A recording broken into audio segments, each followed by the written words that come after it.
Muted.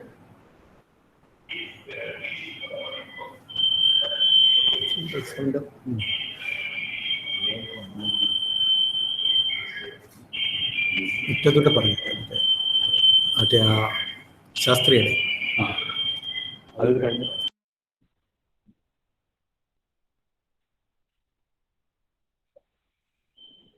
So we begin this program on behalf of IQAC, University of Kerala, as well as on behalf of the HRDC, University of Kerala. Very good evening to one and all. This 15th session online LMS training program is intended to basically equip University of Kerala credit semester system to move full-fledged into the learning management system for all our courses under all the programs of the University of Kerala. Now, on behalf of IQAC and on behalf of HRDC, University of Kerala, I take this opportunity to welcome you all. First and foremost, I extend a very warm welcome to our Honorable Vice Chancellor, who has taken key interest in implementing this and ensuring that we make this full-fledged for the entire university programs. On behalf of the organizers and on behalf of our entire family, I extend to our Honorable Vice Chancellor, Professor Mahadevan Pillai, a very, very warm welcome. I take this opportunity to welcome the resource persons who are ready with us now, Mr. Akshar Ali, Mr. Ramesh and Biju, for joining us and for agreeing to lead the entire session through. They will be providing all the necessary instructions right from day one. I welcome them. I also welcome our Honorable Pro Vice Chancellor, members of the syndicate, those members who are participating in this, and also the CSS Vice Chairman, and above all the teachers in our family who are ready before joining this. A very warm welcome to one and all. With these words of welcome, I conclude. I request our Honorable Vice Chancellor to give his address and declare this online training program as inaugurated. Thank you. Respected Pro Vice Chancellor Dr. Ajay Kumar, IQAC Director Dr. Simon Tattil, CSS Vice Chairman Dr. Biju Kumar, all the dear faculty members and the resource persons of this training program. I am extremely happy to inaugurate the online LMS training program of University of Kerala. At the outset, I welcome the resource persons for the training, Dr. Akshar Ali P, Dr. Ramesh A.R. and Dr. Biju K. I also appreciate the efforts of IQAC and HRDC, University of Kerala, in hosting the event. Learning management system was introduced in the university years back, but it is yet to be formalized as a system for all the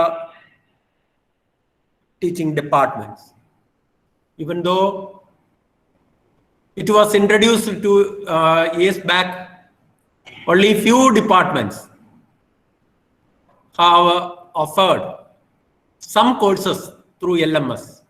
The rest of the programs are out of the coverage of LMS. Now we want to introduce the entire academic programs through LMS.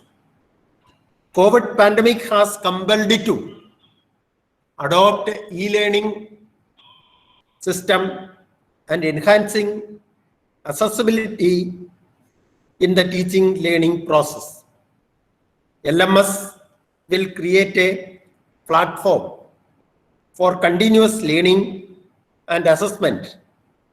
The curriculum for each course, assignments given, practical sessions held, internal examination held, as well as continuous assessment practices would be more transparent and systematic under this new model. I request all the teaching faculty members to take advantage of the training lessons. On completion of the training, all the 53 postgraduate programs under CSS in our department would be launched in the LMS mode. Please ensure that it becomes a full-fledged system. I also request all our teachers to take advantage of our other digital learning initiatives like KU Padashala, MOOC courses, and Swayam courses. I wish you all happy learning sessions.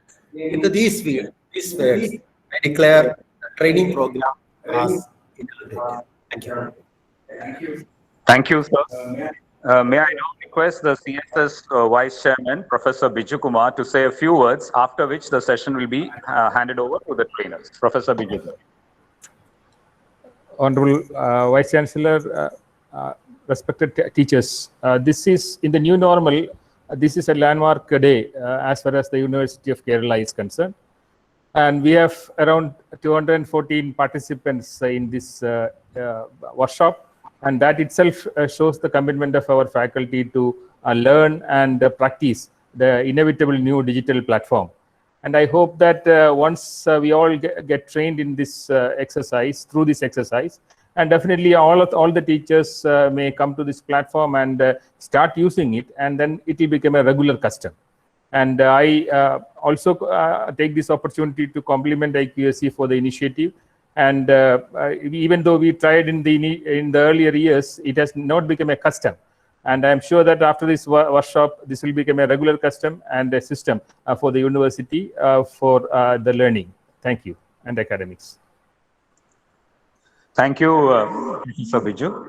Now I request the trainers, Professor Akshar Ali and their team, to kindly take over.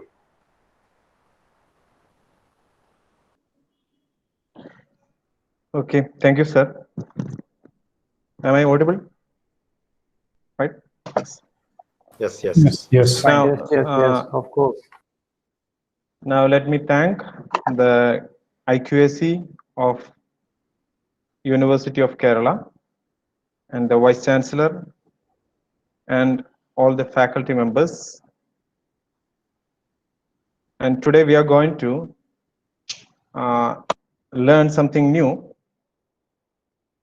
And I hope we will have 15 sessions, and starting from today itself, and we will complete this training program on 16th of the August. And after that, you may expect a product, and that product is a fully designed an online course page, and you will start to do live sessions through that online platform, and you will start to interact through that online platform. And moreover, you can do all the assessment activities and discussion forums. You can conduct discussion forums through this online platform. And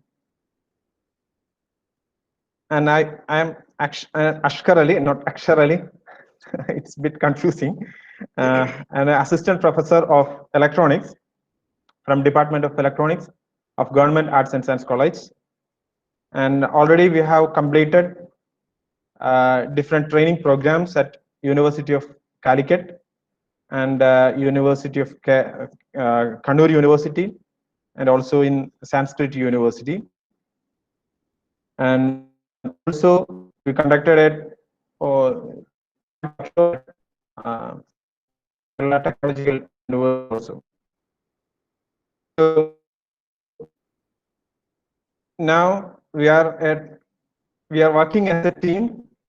This is not a single person or a we are working as a team with me and Dr. Biju and as a team. And I would like to invite Dr. Biju for handling the first session. Okay, sir, please. Thank you, Honorable Vice Chancellor, respected, well-experienced teachers, and all friends. So it's my pleasure and privilege to be one among of the trainers, just to mingle with the group of faculty members. And I could understand that, yes, already university has stepped into the online teaching learning. Not only the teaching learning, I could understand that it's already been started, the online modalities of submission, presentation, even the PhD thesis, PhD vivas and all. And I know that each one of you will be using different platforms. Maybe you started Moodle itself as an LMS platform. So as an ignition, I would like to present some of the thoughts, maybe to get a kickstart for the training program. I understand that, yes, there are well-experienced, well-renowned faculty members. There are around 225 faculty members are there right now. So I would like to present before you some concepts or some thinking points which may help us, each one of us, to take part this training program. Because as even Honorable Vice Chancellor mentioned, it's not only disseminating the knowledge to our students, it's basically focusing on the actual teaching learning process. So when I use the term actual, maybe I think Biju sir was mentioning about the new normal. So keeping that new normal in our mind, obviously, I think right now we are into the different alternatives of engaging our students into teaching learning. We may be scattered because when it comes to technology, we know that it's our feasibility, it's our comfortable we select. And also I know, yes, we do consider our students. So there are different issues like socio-economic issues, the issues of digital divide. There are different issues. So I'm not going, or I think this is not a platform to discuss that right now. Maybe as we move ahead during the course, during the training program, I think we will address some of the issues, and some of the issues are not in our hand. Basically, maybe the facilities of our students to be connected maybe 6 hours per day.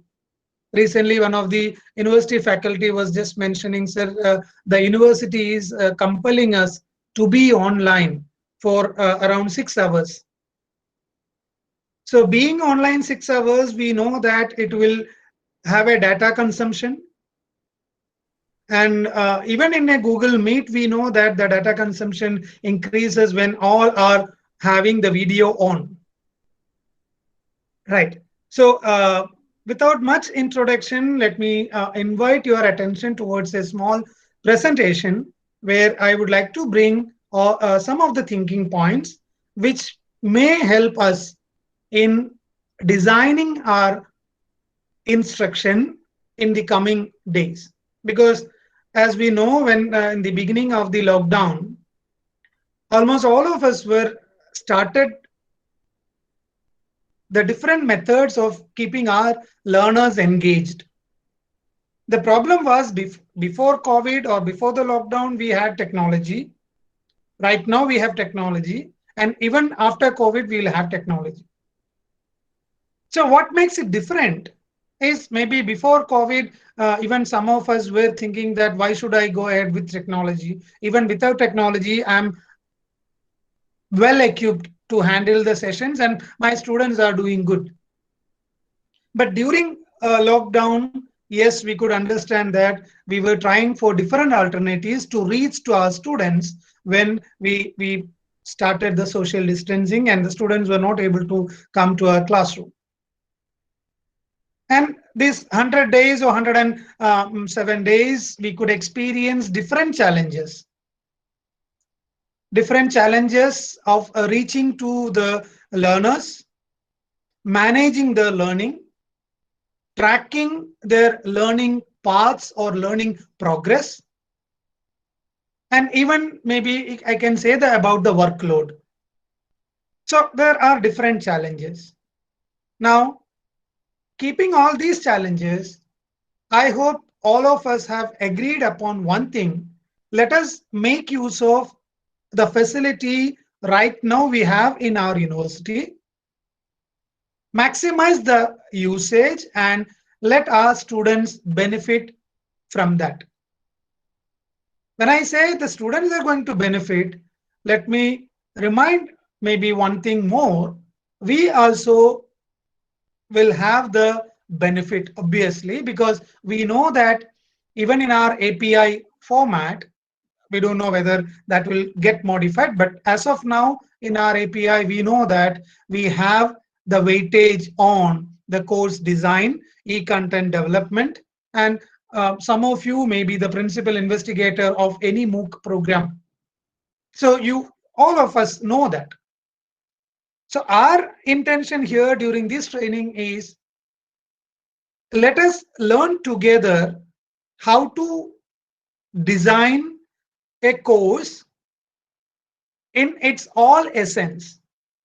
Because one of the maybe the cartoon which was there publicly posted in Facebook, WhatsApp and all, the difference between a well-structured online course and an online session which is just maybe made. We know that. Maybe if we consider the learning as cooking, a well-prepared, well-cooked dish and maybe immediately prepared dish, there will be a difference. So with that maybe introduction, let me take you through a small presentation which will help us to maybe discuss more. So I would like to call it as technology enabled higher education. How exactly we are going to enable our education, and maybe there will be agreement, disagreement. All these maybe at the end of the presentation we can discuss, keeping the challenges of this particular platform. So basically, if I want to start the technology enabled higher education, if we have to think, I would like to include teaching, learning, the paradigm shifts in education, and the concerns about the methodologies, and also the technology integration. Because we know that technology is not a savior, and most of us will agree that it can be a supplement. But maybe because of the unique feature of the pandemic, we are compelled to depend completely on technology. And let us believe that this time also we will overcome. So once we overcome this pandemic, I think this technology will be a supplement for our teaching learning process. So just to remind, just to give a kickstart, let us start with the concept of teaching learning. I would like to present a small analogy before you for the teaching learning, whether it is at the school level, whether it is at the higher education level. Because we know that our concept of teaching learning would be varying from different level. So basically the teaching learning, yes, the teacher takes the lead. Teacher takes the lead and teacher takes the student along with him or her. And it's basically, it's a kind of cycling. The teacher, as the more knowledgeable, maybe if I quote Vygotsky, Vygotsky was using a term, the more knowledgeable other. And as we know how exactly we have learned bicycle, somebody was there as an elder who has learned earlier how to ride a bicycle. So the youngsters will get a curiosity, how should I do it? So obviously the elder supports. An elder might have experienced different challenges while learning how to ride. So keeping that in mind, let us see that yes, there are two wheels in our teaching learning process. There is a teacher wheel and there is a student wheel. If both the wheels move together in a synchronized way, then only I think we'll be able to achieve the well-designed learning outcomes. So the teacher is well aware of the curricular outcome, the course outcome, the program outcome, the learning outcome, the specific learning outcomes. And based on that learning outcomes, the teacher decides or design the kind of teaching learning experiences. 2GB അത് ഈ When we take all these, when we consider all these, we also consider the students. We will be leading, keeping the students at the back, or at times we will have a role shifting. Sometimes we allow the students to ride the bicycle, but still the pace of riding,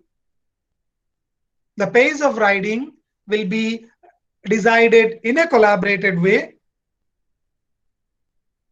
The management of the resources, the time, the space, and the learning gear shifting, the different tools, the problems faced, all these, either the teacher takes the lead and go ahead considering the students, or it would be in a collaborated way, in a more democratized way. But still we know that yes, the race is on, the bicycle should go. So in this, we may have to decide what is my role. And in face-to-face teaching learning, we have all flexibility. We have all flexibility. Then and there we can improvise, handle the students' needs, manage the conflict situations, handhold or scaffold their learning then and there needed. But when it comes to maybe shifting from the face-to-face to a platform-based or a web-based or a software-based, how exactly I need to realign my role? That would be a bigger challenge or a question. The driving speed, the pace, or the shifting of the gear, all these need to be well decided. And also we know that yes, my students need to actively participate in the knowledge construction, if I consider maybe the constructivist paradigm. They should have maximum experiences. Maybe some of the teachers support for experiential learning. So the students need to have maximum experiences. But now the question is, how can I maximize the variety of experiences to my learners when I am doing online or when I am sitting behind the curtain? So I think when we start using an LMS, learning management system, we have to think about how exactly I'm going to manage the teaching learning process. Right now, some of us might have started the Facebook page, WhatsApp group, or Google Classroom, or maybe Edmodo, Canvas, different platforms you might have. And you might have started sharing the resources. I have seen some of my friends were recording the video, keeping a chart paper pasted on the wall, started writing and recording the video. So we were trying different ways to reach our students. But at the end of the day, almost all of us might have asked a question, am I satisfied in my teaching learning? Is there a need for improvement? And if at all I need to improve, what kind of improvement? Because I am doing the maximum, the best of sharing information. But somewhere we were reading, especially when it comes to an online based education, there is an information overload. So how will I manage this information overload to my students and make sure they are going to achieve the learning outcomes which are all already decided for the program, based on which I have decided my specific learning outcomes, because we need to follow the outcome-based education. So let us have a rethinking on a deliberate attempt to analyze how exactly I am involved in the teaching learning process. How can I maximize the benefit? Is it only disseminating information and allowing the students to read and submit their assignments? So during this process, are we sacrificing maybe my teaching style, their learning style? There are different factors which we need to consider. Keeping in mind the teaching learning process, maybe we have to think about the paradigm shifts. Yes, we know that the entire human life itself is undergoing the different paradigm shifts. Now, one of the paradigm shift I think we have to consider is the shift in pedagogy.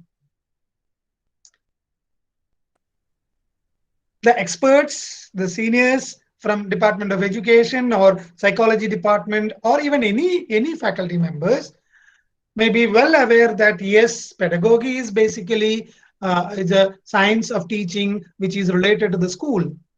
But I think even at higher education, we still follow the same. We still follow the same methodologies.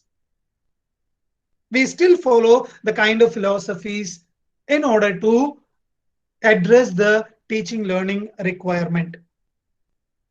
Is there any difference in the concept? Yes. At least we need to focus on the andragogic principles.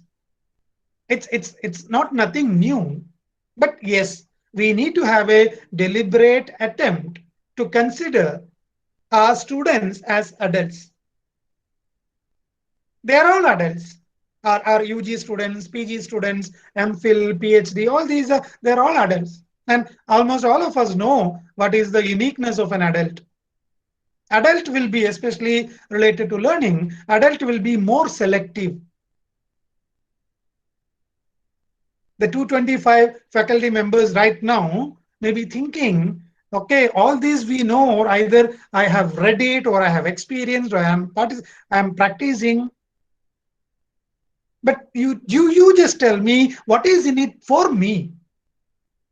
Each one of us, even if I talk maybe for 6 hours or 8 hours together, that doesn't matter. Each one of us will be waiting what is in it for me. So for me, it is a challenge to provide a buffet of resources, buffet of maybe information, varieties of informations or discussion points, so that each one of you will be able to select according to your appropriateness. This would be a challenge right now, or even in a face-to-face classroom we might have faced. So slowly, I think, yes, it is a high time where we need to incorporate andragogic principles. And when it comes to maybe a technology-enabled one, I think we can easily move to heutagogy. Heutagogy is self-regulated learning. Are we allowing our learners to regulate their learning? When it is in the face-to-face, most of the time we know that we go ahead with the average group. Either we compel the lower group and the gifted group to follow or sync with the same. But most of the time, especially the gifted, and even the slow learners might get frustrated, the pace with which we are following. So somewhere I think, yes, when you use technology, when you use technology as a tool, I think we have enough scope for allowing our learners to regulate their learning. But for that, we need to have a proper learning schedule, or we need to make our learners to develop a self-learning plan. I'm not talking about a lesson plan, self-learning plan, because even in CBCS or CSS or OBE, we talk about the learning progress and the learning path. So our learners need to realize what is the learning path I need to follow. We say that teachers are all guides, philosophers and all. So what exactly we guide them? Are we guiding them their learning path, showing them the learning path? Showing doesn't mean I'm compelling them to follow the learning path which I have decided, because learn to learn, even new education policy highlights the need of learn to learn. And some of you may be remembering the Chinese proverb, when somebody is hungry, instead of giving him a fish, better make him to learn how to fish, so that later time, at any time, he'll be able to fish for himself. So, but unfortunately, even in our higher education level, I think somewhere we are lacking making our students how to learn. So a self-paced, a progress-based, a path-based learning can be designed. I think that is the need of the hour, especially maybe in a later part of the presentation, I'll highlight one more point where the entire country is looking for. Even some of the documents, they highlight that. So obviously we need to think about the progression from pedagogy to andragogy and then to heutagogy. Heutagogic principles are very, very simple, making them, realizing them their learning ability, realizing them to develop their own learning paths.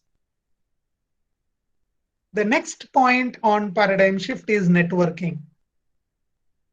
Earlier, when maybe the seniors can easily reflect, you were at school or you were at the college level, we know that what was the networking for us.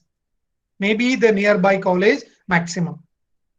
Now we talk about the school complex, we talk about the college complex, the institutional complexes, and even maybe as a part of my professional development, I am the part of some of the global networks. In the professional competencies, we talk that. But meanwhile, let us not underestimate that the students are not the part of network. They also may be the part of network. They are not local at all. They most of them may have a global network. It's a high time to think about. If at all we are not a part of any global network, I'm not talking about any other dimensions, at least as a teacher, I have a connection with maybe a similar teachers at different parts of either of the country or across the globe, so that I can share my experience, I can learn from their own experiences. And even recently, one of the teacher was telling, maybe an English teacher was talking, I have given an assignment to the students. They have to write a critical appreciation of a particular work. and they have to publish in a blog and get at least 5 comments across the globe. Means when technology comes to the classroom, this is what we can have. Means we never thought of getting the opinion of maybe a student, maybe a PG student from Switzerland or France or Sweden. Right now, it's possible. Earlier, it was not possible, even we were not able to think of. So technology opens up varieties of opportunities which we never thought of in terms of networking. Another is the literacy. Day before yesterday, we were discussing that maybe at the school level, recently you might have come across some of the schools who are using the augmented reality. The endemic species or the elephant, crocodile, everything comes to the classroom and they get a feeling that yes, I am watching. Now, I think when we are trying to make use of technology, the latest technology, maybe artificial intelligence, virtual reality, augmented reality, right now we have opportunity to use it, maybe app-based or maybe software-based. But the challenge is, if you are providing these kind of opportunities right now, maybe after COVID, when they are coming to the classroom, what would be the challenge? Even before that, our literacies are being changed. Right now, we started talking about digital literacy. We started talking about information literacy. We started talking about media literacies. So it's not the basic 3 hours or 4 hours right now. A simple example, how many of us maybe very keenly watch a DD News, which is of maybe 20 years of back kind? 20 years or 10 years back, you know, we have experienced a DD News, a reader comes and read the news, nothing more than that. But our students, they have experienced maybe 12 or 16 parts of visuals or parts of information, scrolling, flash news, breaking news. Now their visual culture itself is getting changed. The visual literacies are changed. The media literacy, now even they know how to explore maybe WhatsApp, how to explore Telegram, kind of social networks, how to make use of mobile as a tool. And also during this COVID especially, we started talking about information hygiene,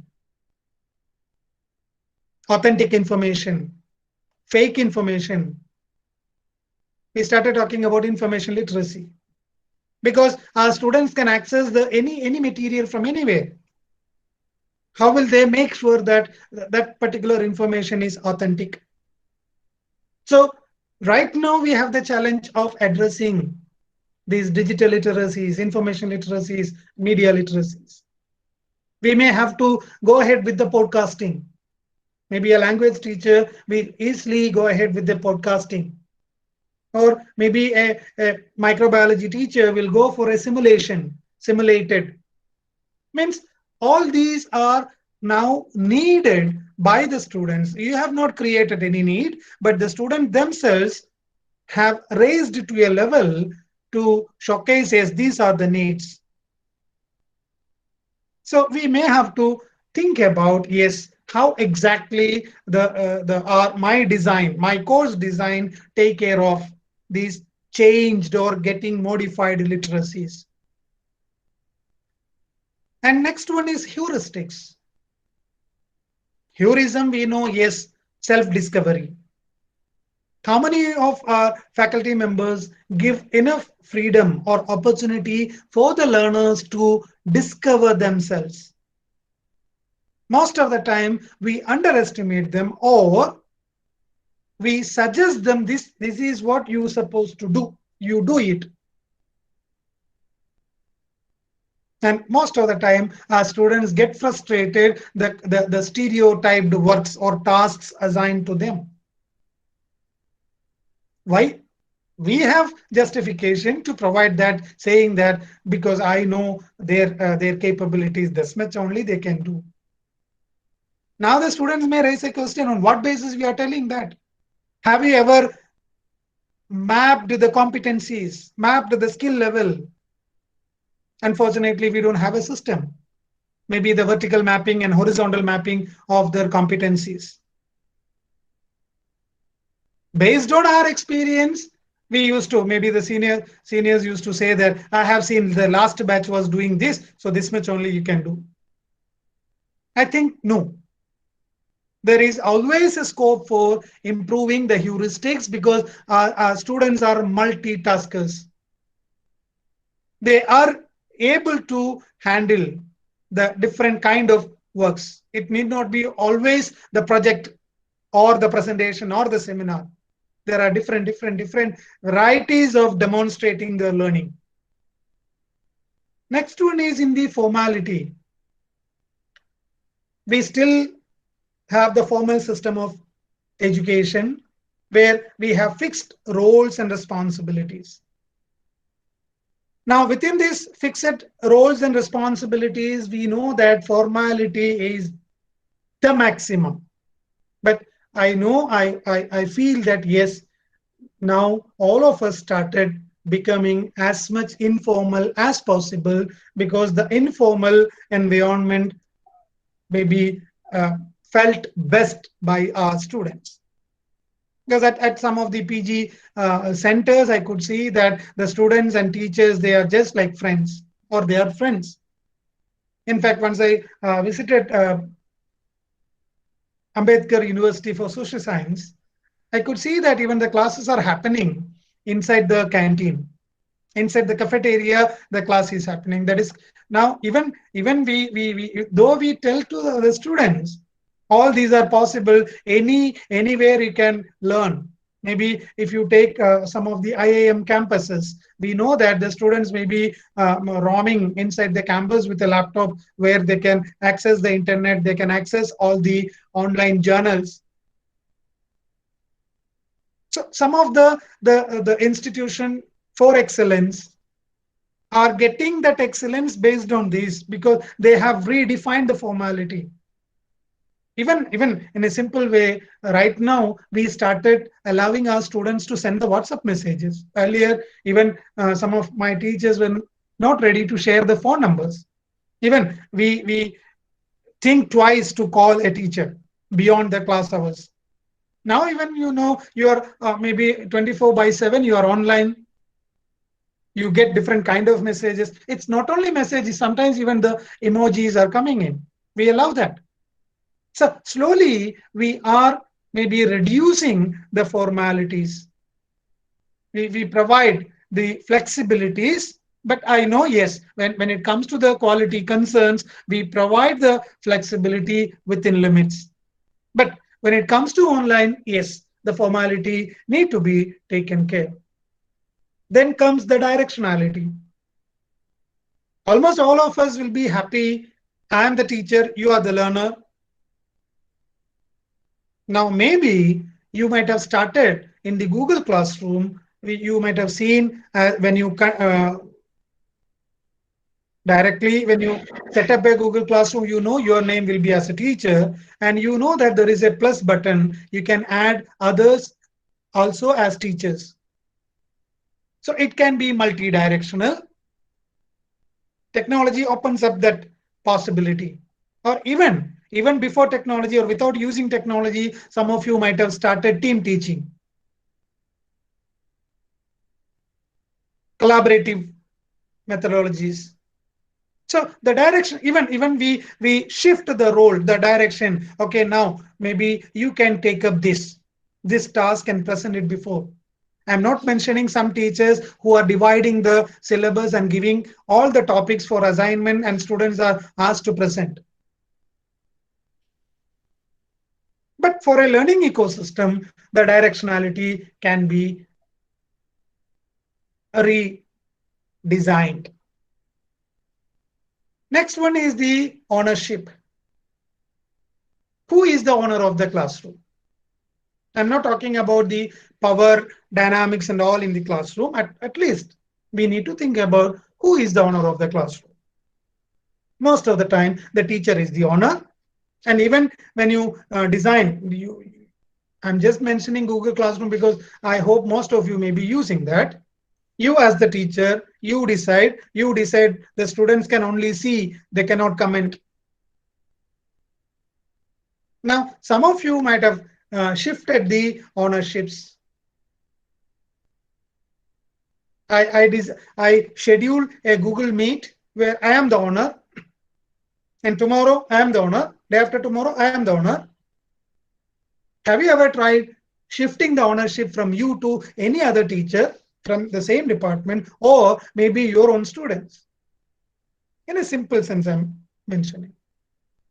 So when technology comes, I think we have all flexibility to redistribute the ownership, because most of the time we have a challenge that even maybe at the PhD level, the PhD scholar never own the work.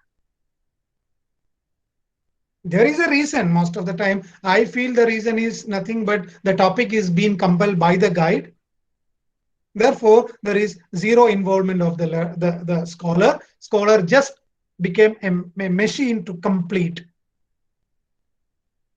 But maybe around 5 years back or 10 years back, it was not. I'm not bringing any discussion about maybe the quality of maybe the problems and challenges at the research level, but still. So the ownership, and next one is sharing. Earlier, yes, the teacher as the powerhouse, share everything, share the power. Now, yes, we go with the collaborative, cooperative teaching learning methodologies where everyone can share. I have seen some of the teachers, they have the WhatsApp group they have started, and the teacher will be the admin, and only admin can share the message or send the message. So whenever you are getting different messages from the students or questions, at time you make it okay, only admin can send the message. You just stop the sharing. But yes, through different platforms, maybe through blog, maybe through Facebook pages, you encourage, at least at the PG level, PhD level, you encourage the students to share. And obviously, technology supports us. So the great concern here is, whatever we talk about, the great concern, I think, one is accountability, and the second one is productivity. Now, in terms of productivity, if I ask, what was your productivity last year? Especially in education, at higher education, we say that my productivity is 100% pass. Last batch, 100% result. But somewhere I have to ask, the result, is it your productivity? And slowly we recognized when it came from UGC and other authorities, we could understand that our productivity can be measured or assessed in terms of maybe the research reports, the research publications, the research reports, the projects, the e-content developed. All these are products. Each one of you may be an excellent teacher for last 10 years. And now you just think about, do you have a tangible output to showcase? Maybe some of you, I know some of you are the book authors. Some of you have produced PhDs. At least those who has all these, they can highlight it. The productivity. Developing a course is a product. So right now, through this LMS platform, each one of you, at least you're going to design a course where that is your product. And we know that once you are completely involved in producing wholeheartedly, obviously the accountability will be the part. Most of the time, I'm not accountable because sometimes at some university I could see there will be a beautiful syllabus, and soon after the syllabus they'll say that this is the text for study. I still remember one of my degree teacher who has given me a text for study for our class, and she just explained the content from the textbook, and she just read the same content as a note, including as figure 1.1, where we never drew the figure, but she just continued. At that time, we felt that, okay, anyway, all these will be coming in our exam. I need to reproduce that. So when there is a text for study, I think our job is so easy. But now I think none of us go with the text for study, the so-called text, maybe the guide, syllabus based. Students are using the word syllabus based because even if they go to library, most of our students are habituated to go through the syllabus and match the syllabus with the textbook line by line, and whichever text is matching the maximum, that will be taken and extended.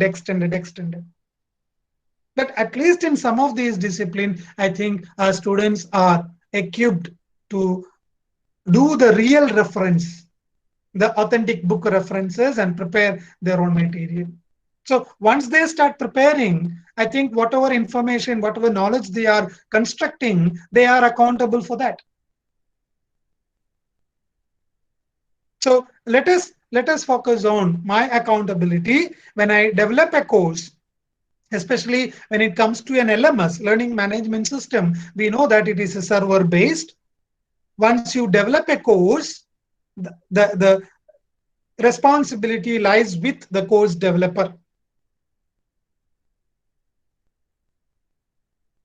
When it is released, when you release the course, the students can go through the course and they can find out somewhere you have used some material which is of copyright violation. If I have not credited appropriately, there can be a copyright violation. I have taken some of the material ditto from a textbook and presented in the course.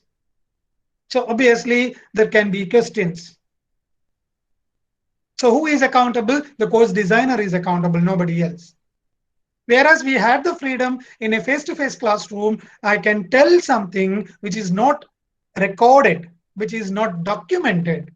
So I have all flexibility. Whereas when it comes to a documented thing, I think we need to think about my accountability as a course designer, what materials, what information I am sharing with the students. So accountability and productivity are the concerns when it comes to technology. And talking about the methodologies, basically in terms of methodology, I think we need to have a detailed discussion about the instructional design. And that was the major drawback. Most of the experts started discussing just the initial days of lockdown. A well-designed instructional material, maybe like Udemy, Coursera, kind of edX kind of platforms were providing. And what about an instruction which is recently just made of? And even the experts across the globe started discussing about the necessity of instructional design. I think we'll have a separate discussion on instructional design. We'll take care of the CBCS, outcome-based education components, and we'll have a separate discussion on instructional design. There are, especially when it comes to technology, there are at least 5 types of instructional design models. This is not an exhaustive list. It's just a suggestive list, like a D model, Azure model, Gagne's 9 events of instruction model. Means because we know that the instructional design solely depends on the nature of the discipline. the nature of the subject, and also the nature of the learners. So we need to have at least some awareness or some thinking on the instructional design. And in some of the universities abroad, we can easily find out there are separate divisions, separate departments for instructional design. Even in India, you know that instructional designers are well paid. One of my junior who just completed his graduation, now he is earning a minimum 2 lakhs per month. 2 lakhs is not nothing, but 2 lakhs per month as an instructional designer. So when we make use of technology, when we try to integrate technology, parallelly technology opens up a different career opportunities also. So as a teacher, when I am trying to integrate technology, I am not only making technology for my instructional purposes, I also highlight the scope of these kind of technologies, so that even, for example, and the language students, some of them might have become content designers, content developers, for maybe for the website, maybe for a newspaper, or maybe some of these institutions. Some of the universities have a separate division called content developer. And once you have a content developer, obviously there is a content evaluation team. Or put together, we may call it as R&D, research and development team. Maybe I think every university or maybe every department may have a small organized, maybe a subsection called R&D.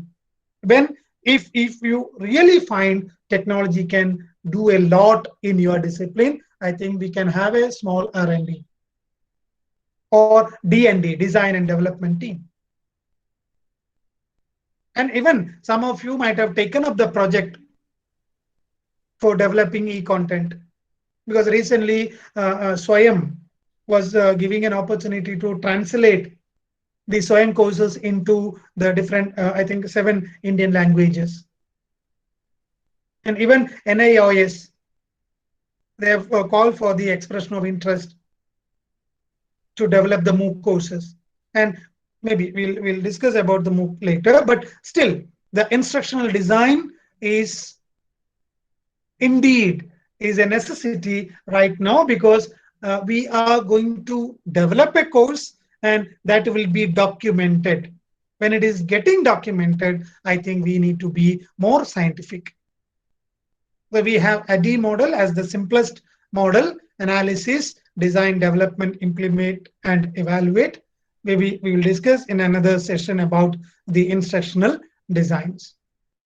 And when it comes the technology enabled maybe higher education, I think another interesting point we may have to think about the technology integration, where we have a beautiful model.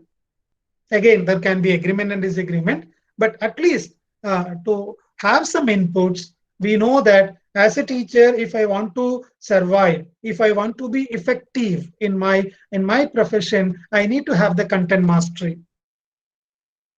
All of us have the content mastery. There is no doubt. The next one, it's not only the content, you need to have a thorough knowledge about the methodologies or the pedagogy that you follow to transact the content. And Shulman was beautifully explaining the content knowledge and pedagogic knowledge, the concept of content knowledge and pedagogic knowledge. And I hope almost all the faculty members are excellent in that. The only problem here now, we have technology as a tool. So how exactly I integrate technology into the content I have and the method which I like, or the method which is more appropriate for that particular content. So Kohler and Mishra, Punya Mishra and Kohler, they have put forward a framework called TPACK, Technological pedagogical content knowledge. So this would be supporting us while we are designing the course in any LMS or in Moodle. It's as simple as we need to be thorough with what kind of content I'm going to transact. What is the nature of that particular content? And in order to transact that particular content, what is the best methodology?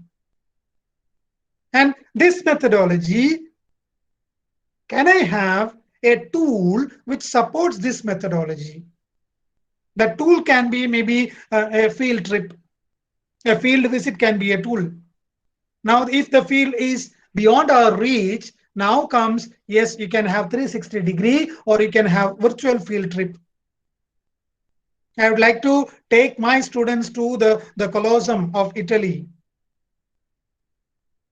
How will I do that? Earlier we were showing the pictures.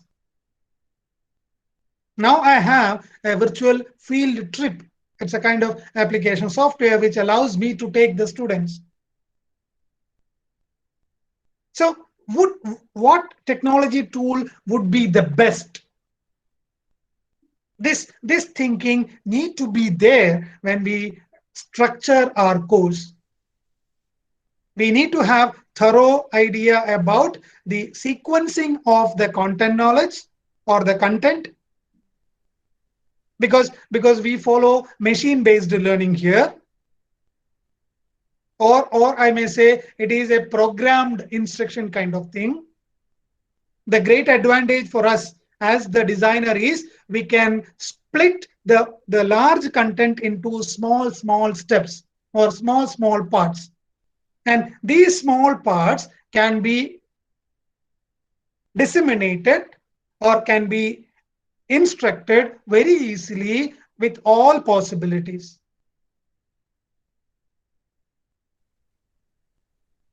For that, it's not only designing our course. We need to have some information or some communication with our students, how exactly you need to go about. That is also missing. We may share different materials in terms of a PDF, maybe a research report from SAGE or elsewhere or any of these journal, to research reports, one content which I have developed, two videos, maybe from NPTEL or maybe from MIT. So I have given the links. Now the students are struggling. How do I go about? What exactly I need to do with these kind of resources? So we would be in a level to support our students to develop their learning plan. So how exactly the students will be accessing? What would be the kind of thinking process they will be? What kind of maybe task experiences they will have? This also we need to have in our mind while structuring our course. And we have number of terms to call, like e-learning, m-learning, online learning, blended learning, flipped learning, ubiquitous learning. Maybe ubiquitous learning, almost all of us will agree, learning everywhere, anytime, anywhere. Now, basically, I think e-learning and all these I'm not going to explain, but at least we can keep it in mind, the kind of blended learning and flipped learning. I'm not going with the literary meaning or the accepted definitions. I'm just thinking of blending synchronous and asynchronous. Because now maybe every day you may be having 1 hour Google Meet session. Every day 1 hour. If you have 3 batches, maybe 3 hours per day. This is what I am experiencing. 4.5 hours every day I need to engage. And for me, minimum 5 GB I need to consume. So every day 5 GB, it's a huge investment. Now, if I have a thinking that when should I go online? When should I go for synchronous mode? I need to schedule it. Schedule the learning. What exactly I'm sharing with the students, what kind of materials, what kind of learning goes with that. And we know in the learning process where exactly I need to interfere. And if we know why should I interfere, second question is how should I interfere? There may be some doubts. I may ask the students, go through these materials, explore this video. That video may be a 1 hour video. I may say that you need to just focus on the first 10 minutes. Explore that video. Now you evolve. Maybe I'll share the learning outcome with the students. They will prepare themselves. Meanwhile, they will have certain doubts. Or some of them, they would like to do an analysis or verification. And some of our students may need a visualization. They may not be very good in visualizing. So then I may have to provide some video. So I can provide a video. Rather, I come online. So maybe after 2 days, I decide third day we will be having an online session. And there are examples. There are beautiful MOOC courses. I'm not talking about SWAYAM course. Beautiful MOOC courses across the globe where in a week, hardly 5 minutes video. Hardly 5 minutes video is there as the part of the course. Remaining the courses are interactive. And once in a week, they schedule an online live session. And what do? They never compel learners to be online. They communicate. Whoever possible join the live session. Meanwhile, they record the session and keep it posted to those who are not able to attend that live. For the benefit of them, they keep it posted, the record session. That means, I think maybe at the university level or at the department level, we need to have the discussion. I cannot say that this is the best model, but we can have a discussion and think how exactly the online mode or the live mode need to be. Because our intention is maximize the learning. Or maybe you can flip it. And obviously, we can make use of the MOOCs, the massive online open courses. Even ministry was asking in the beginning of the lockdown, what are all the different kind of resources that you are using to engage the learners? I hope some of you might have responded. We have got at our university, we have got the question, and we supposed to give every day before 2 o'clock in the beginning of the lockdown, we were asked to submit the report. And they were mentioning, are we using SWAYAM Prabha channel? Are we using NPTEL? Are we using SWAYAM? Are we using EPG Pathshala? Are we using Vidwan? Are we using maybe UGC CEC YouTube channel? Maybe some of these faculty members say that there are better courses beyond SWAYAM. Maybe in open universities, maybe in edX, maybe in Canvas, maybe in Coursera. But the question is it recognized? That anyway, that discussion I'm just leaving to you to take it up. How exactly these kind of works been recognized? If I'm just allowing my students, because my course, I could see that it is available in Coursera or edX. The course is being provided by Stanford or MIT. I just encourage my students, you register and take up the course. Now, maybe my colleagues will say that he is sitting freely just by providing some different course. And I may have to justify what was the syllabus. What is the syllabus? Is that syllabus on par with the syllabus which we have in our department. So in our university, we have developed a system where the faculty has the freedom to offer any course, but if that course need to get approved, it need to go through the different procedure, like board of studies need to approve, then it goes to the different level. So that means the credit transfer, and even last 1 week we talked about the credit bank. I'm not moving to there, but credit transfer, what UGC is talking about, 20% of credit transfer can be through MOOCs. Now, some of the universities, they clearly told, okay, this semester there are 4 papers, all the 4 let them do in MOOCs. So maybe the modus of operandi need to be discussed, how exactly we can incorporate the MOOC program which is available, and how exactly we make sure that that is on par with the quality or the standards of the syllabus which is from our university. Then comes the technology integration. So if we consider all these, I think we need to think about how exactly the teaching can happen through these LMS. We have LMS, we have CMS, Learning Management System. Now, some of you may raise a question. Google Classroom, I think it is the best learning management system. But once you start analyzing what is a learning management, I think you may not agree that Google Classroom is the best learning management system. One of the best, as of now, we can say maybe which is very free to use is Moodle. And Moodle itself, they have come with the different versions of Moodle. Maybe some of you might have experienced Gnomio Moodle.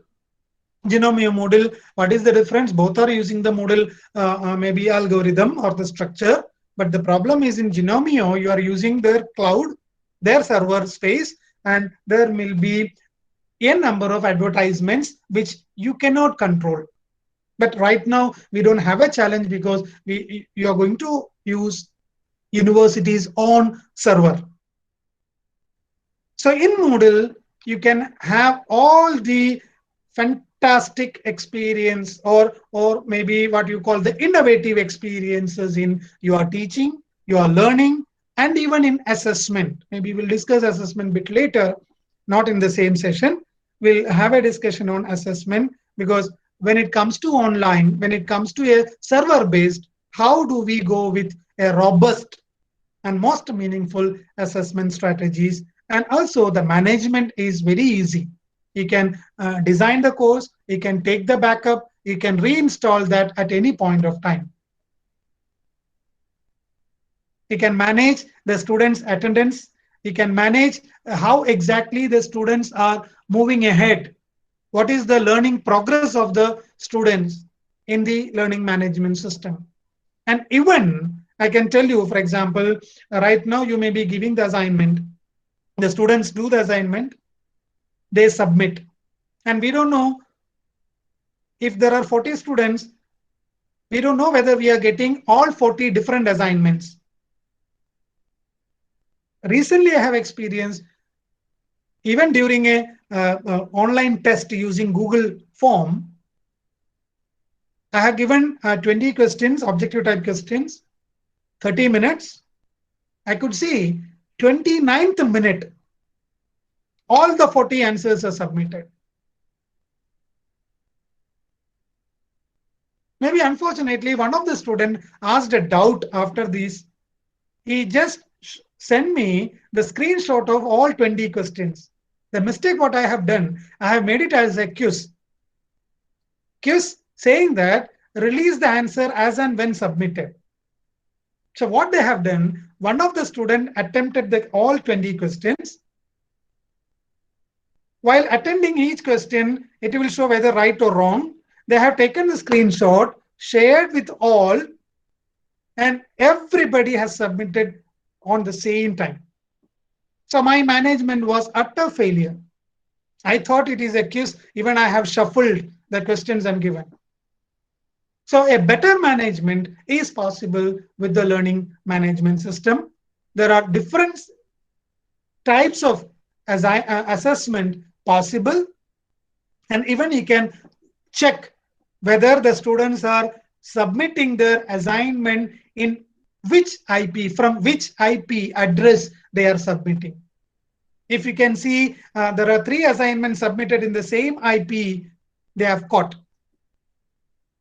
Means you have a control over, because into face-to-face we have all control, whereas when it comes online, the challenge is even we were trying to have an online examination for the final semesters. We have gone with a particular application where they have to show their face and start writing the answers.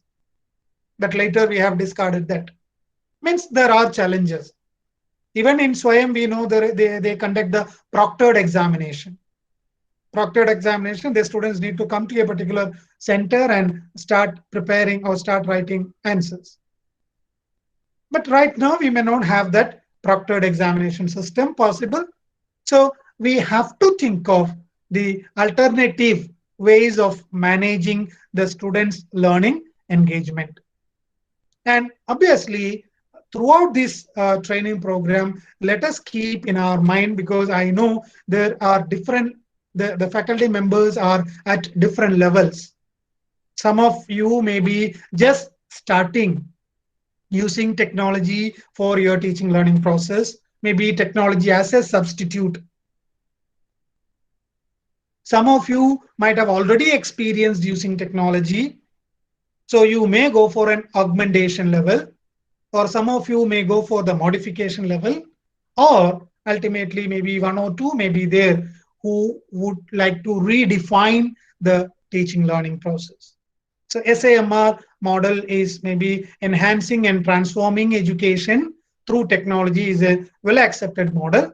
So slowly you can think of at which level each faculty members are, and always we aspire to move ahead.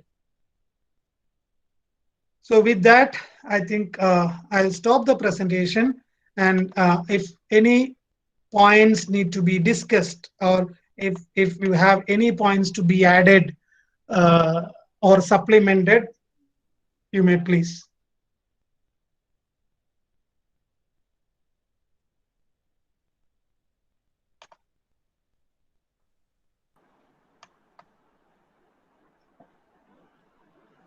You can unmute and just talk, or even you can type it in the chat box.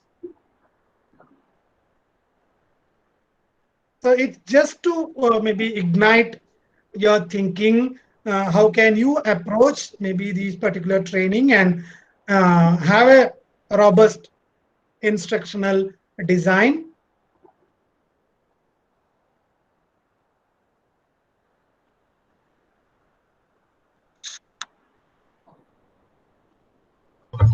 Sir, shall I just ask one question? Yeah, please. Annie Deepthi from Chemistry Department. Yeah. Sir, we were talking about online proctored exam. Yeah. So that requires actually a software, right, for the to conduct the proctored exam. True. Then why do we say that that may not be immediately possible? No, see, proctoring, online proctored examination, you need to maybe the computer science department faculty, IT department faculties may be supporting. See, there are different concerns basically to make an online proctored examination. Basically, SWAYAM was allowing us to attend the examination, to go to a particular center, access the computer and write. There will be invigilators. But online proctoring needs a different kind of technology. Even using the Moodle, I don't think we'll be able to do a proctored online examination. Okay. Okay, sir. Okay, sir. Thank you. Thank you.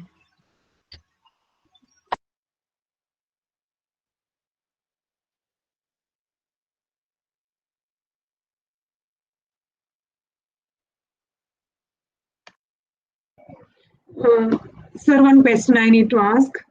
Yes, ma'am, please. So this is Philomena Seven from Computer Science Department. Yeah. And sir, you told about the Hutagogi. I just want to know what are the activities that we can actually give it to our students self-learning type of activities. Can you suggest some of the activities that can be given to students to improve their 100%, ma'am. 100%. We will be discussing different strategies where our students can have the self-regulation in their learning. For example, as a computer faculty, you might have already experienced Moodle.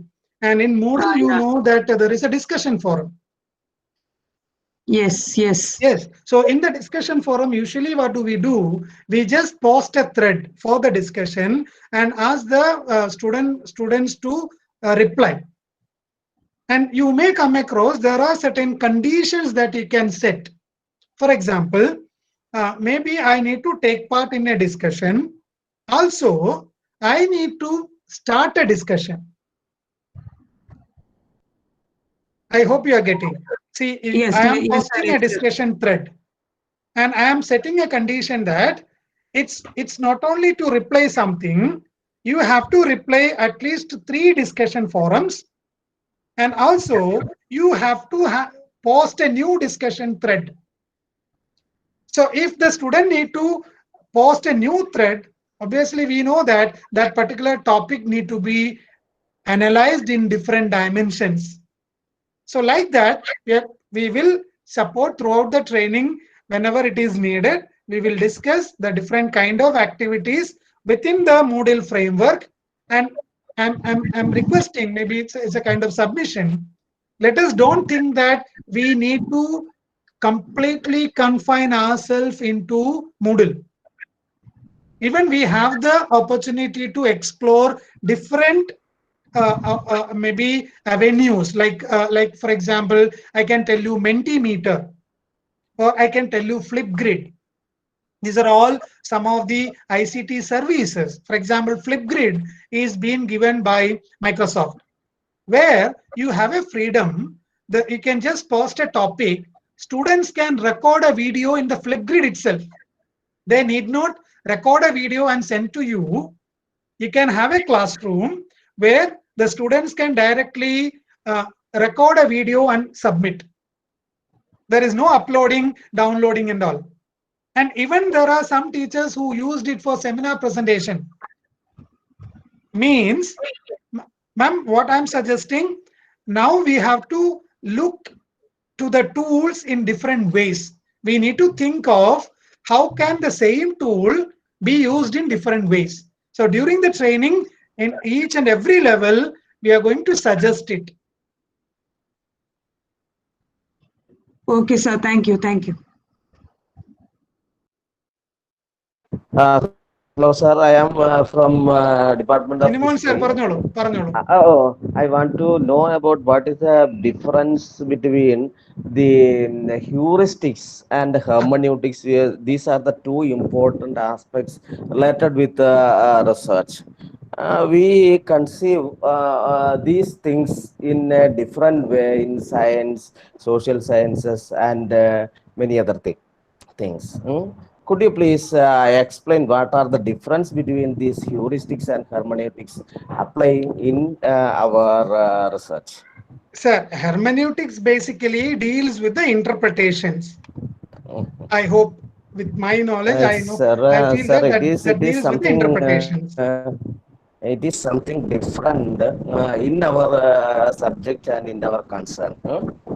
That's what I'm coming, sir. Sir, even when I say heuristics, the heuristic can be treated in different way depending upon the nature of our discipline.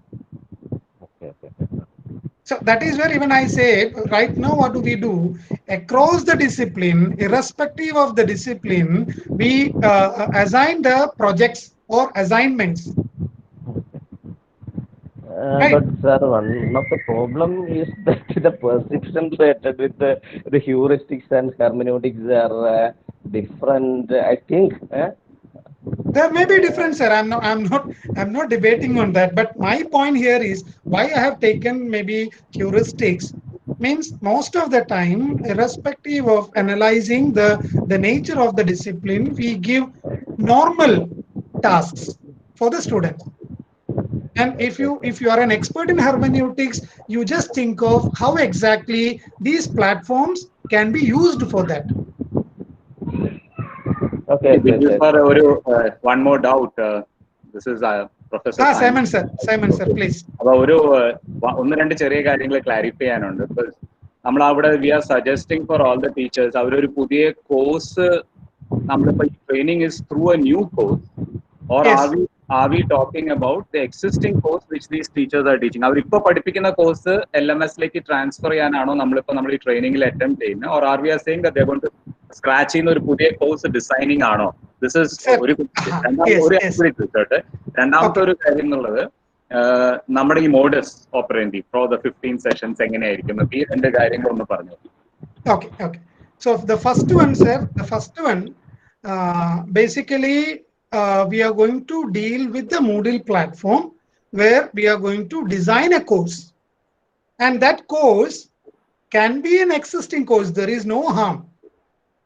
And if you have already designed a course in Moodle, then better we would suggest we will start from the scratch.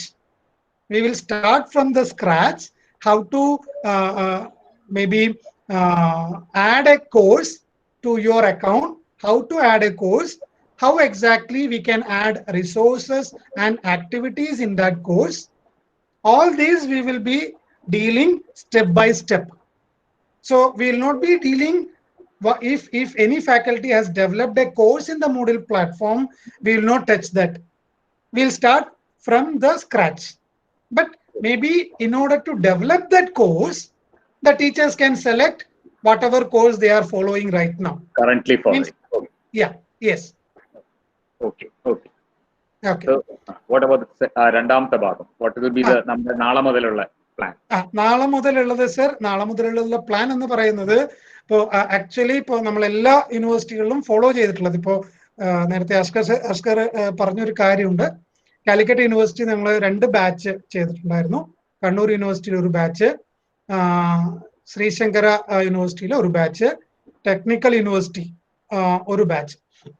ഇവിടെയൊക്കെ നമ്മൾ follow ചെയ്തിട്ടുള്ള ഒരു കാര്യം, ഈ live session എന്ന് പറയുന്നത് it will be the discussion and doubt demonstration, discussion and doubt clearance.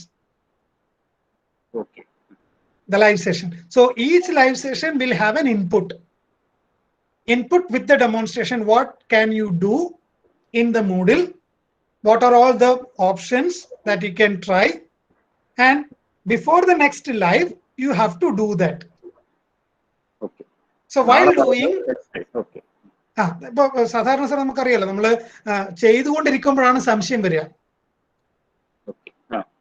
അപ്പൊ ആ സംശയങ്ങൾ നമ്മൾ തൊട്ടടുത്ത സെഷനുകളിൽ ഹാൻഡിൽ ചെയ്യുന്നു, വീണ്ടും അടുത്ത ഇൻപുട്ട് വരുന്നു. Hello, Dr. Simon. Hello, one second, Dr. Simon. This is Dr. Chandrasekhar. Dr. Biju പറഞ്ഞു, ഇപ്പൊ നമ്മുടെ മുമ്പേ ഏകദേശം ഒരു 240-250 ടീച്ചേഴ്സ് ഉണ്ട്. ആ അത്രയും ടീച്ചേഴ്സ് ഇപ്പൊ for example each one has their own course, അതിനെ അവര് കൊണ്ടുവരികയാണെങ്കിൽ will it be possible to confine the whole thing within this time frame? ഇത് 2-3 ഗ്രൂപ്പായിട്ട് മാറ്റുന്നതല്ലേ നല്ലത്? അല്ലാതെ ഡോക്ടർ സൈമൺ, ഡോക്ടർ ബിജു അല്ല, ഡോക്ടർ സൈമൺ ആണ് ഉത്തരം പറഞ്ഞാൽ. ചന്ദ്രശേഖർ സർ, അതിന് മുൻപേ സൈമൺ സാർ പറയുന്നതിന് മുൻപേ ഞങ്ങളുടെ ഒരു എക്സ്പീരിയൻസ് പറഞ്ഞാൽ, ഇപ്പോ നമ്മളിപ്പോ 240 പേര് 240 ഈ ട്രെയിനിങ് കഴിയുമ്പോഴത്തേക്ക് 240 കോഴ്സുകൾ ഈ സെർവറിൽ ഡിസൈൻ ചെയ്യപ്പെടും. ഈ സെർവറിൽ ഡിസൈൻ ചെയ്യപ്പെടുമ്പോൾ ഈ 240 പേരെ നമുക്ക് ഇതുപോലെ ഓൺലൈനിൽ ലൈവ് സെഷൻ വരുന്ന സമയത്ത് മാത്രമാണ് ഒരു ചലഞ്ച് വരിക. ബാക്കി നമ്മൾ 240 പേരും സെപ്പറേറ്റ് ആയിട്ട് വർക്ക് ചെയ്യാണ്. അത് ശരിയാണ്. അപ്പൊ ആകെ ഇപ്പൊ സാറിന്റെ ഒരു സംശയം ചിലപ്പോ സൈമൺ സാർ ഉത്തരം പറയേണ്ടി വരിക, നമ്മൾ എങ്ങനെ 240 കോഴ്സുകൾ കൂടി ഡെവലപ്പ് ചെയ്താൽ നമ്മുടെ സെർവറിൽ അതിൽ പ്രശ്നങ്ങളൊന്നും ഉണ്ടാക്കില്ലല്ലോ. അല്ല, അത് മാത്രമല്ല എബിലിറ്റി ലെവൽ ഡിഫറൻസ് ഉണ്ട്. എല്ലാവരും ഒരേ എബിലിറ്റിയിൽ വർക്ക് ചെയ്യില്ല. തീർച്ചയായിട്ടും വിനോദ് സർ, ആ എബിലിറ്റി ഡിഫറൻസ് നോക്കിക്കൊണ്ട് തന്നെയായിരിക്കും നമ്മുടെ സെഷൻ മുന്നോട്ട് പോവുക. I think uploading there is no problem. Analyzing and developing will not have any problem. Even if there is, എനിക്കറിയാം ഇപ്പൊ ഇവിടെ തുടക്കക്കാരുണ്ട്, അതുപോലെ എക്സ്പേർട്സും ഉണ്ട്. ഈ വലിയൊരു ഗ്യാപ്പിനെയും നമുക്ക് വളരെ നന്നായി ഹാൻഡിൽ ചെയ്യാൻ പറ്റും എന്നാണ് നമ്മുടെ എക്സ്പീരിയൻസ്, നമ്മുടെ അനുഭവത്തിൽ നിന്ന് മനസ്സിലായിട്ടുള്ളത്. അതുകൊണ്ട് ആ ഒരു ബുദ്ധിമുട്ട് ഉണ്ടാവില്ല എന്നാണ്. അതുപോലെ സബ്ജക്ട് ഡൈവേഴ്സിറ്റിയും പ്രോബ്ലം ഉണ്ടാവില്ല. Like we have social science, Malayalam, Tamil, അതിലൊന്നും പ്രശ്നമില്ല. ഇപ്പോ അഞ്ജന മിസ് ചോദിച്ചിരിക്കുന്ന ഒരു ചോദ്യം മൾട്ടി ലാംഗ്വേജ് നമുക്ക് ഉപയോഗിക്കാൻ പറ്റുമോ എന്നുള്ളതാണ്. അങ്ങനെയുള്ള ടെക്നിക്കൽ ഡീറ്റെയിൽസ് മുഴുവൻ നമ്മൾ ഓരോ സെഷനിലും തരും. എനിക്ക് തോന്നുന്നു അഷ്കർ സാർ എന്തെങ്കിലും ആഡ് ചെയ്യാനുണ്ടെങ്കിൽ. Okay sir, thank you. അപ്പോൾ പിന്നെ നമ്മള് ഈ സെഷൻസ് അത് മുമ്പേ അതിലേക്ക് വരാം. അതിന് മുമ്പേ 1-2 കാര്യങ്ങൾ ഇതുമായിട്ട് ബന്ധപ്പെടുത്തി പറയാം. നമ്മൾ 250 പേര് ആണ് ഉണ്ടാവുക ഈ കോഴ്സിൽ ഉണ്ടാവുന്നത്. അതിൽ 202 പേര് പെർമനന്റ്, ഐ മീൻ എന്താണ്, ഡിപ്പാർട്ട്മെന്റിലെ ഫാക്കൽറ്റീസും പിന്നെ അതിനുശേഷം കോൺട്രാക്ട് ഫാക്കൽറ്റീസിന്റെ അവരെ മാത്രമേ ഇനി അതിലേക്ക് യൂസർ നെയിമും പാസ്വേഡും കൊടുത്ത് നമുക്ക് എൻ്റർ ചെയ്യാൻ ബാക്കിയുള്ളൂ. ബാക്കിയുള്ളവരൊക്കെ നിങ്ങളുടെയൊക്കെ യൂസർ നെയിമും പാസ്വേഡും നിങ്ങൾക്ക് ഇമെയിൽ വഴി ഇന്നലെ തന്നെ നിങ്ങൾക്ക് ലഭിച്ചിട്ടുണ്ടാവും എന്ന് വിചാരിക്കുന്നു. അപ്പൊ ഇതിൽ ചെയ്യേണ്ട കാര്യങ്ങൾ, 2 റോളിൽ നിങ്ങൾ ഇവിടെ ആക്ട് ചെയ്യാൻ തുടങ്ങുന്നു എന്നുള്ളതാണ് ആദ്യമായിട്ട് മനസ്സിലാക്കേണ്ടത്. ഈ കോഴ്സ് പേജിൽ നിങ്ങൾക്ക് ഒരു കോഴ്സിൽ നിങ്ങൾ എല്ലാവരും സ്റ്റുഡന്റ് ആയിരിക്കും, ട്രെയിനേഴ്സ് ആയിരിക്കും അവിടെ ടീച്ചേഴ്സ് ആയിട്ട് ഉണ്ടാവുക. പിന്നെ ഒരു കോഴ്സ് നിങ്ങൾ ടീച്ചർ ആയിരിക്കുന്ന രീതിയിൽ നിങ്ങൾ ക്രിയേറ്റ് ചെയ്യുന്ന ഒരു കോഴ്സ് ആയിരിക്കും. അപ്പൊ 2 മോഡ് നിങ്ങൾ ഫീൽ ചെയ്യാൻ തുടങ്ങുന്നു എന്നുള്ളതാണ് ഇതിന്റെ ഒരു പ്രത്യേകത.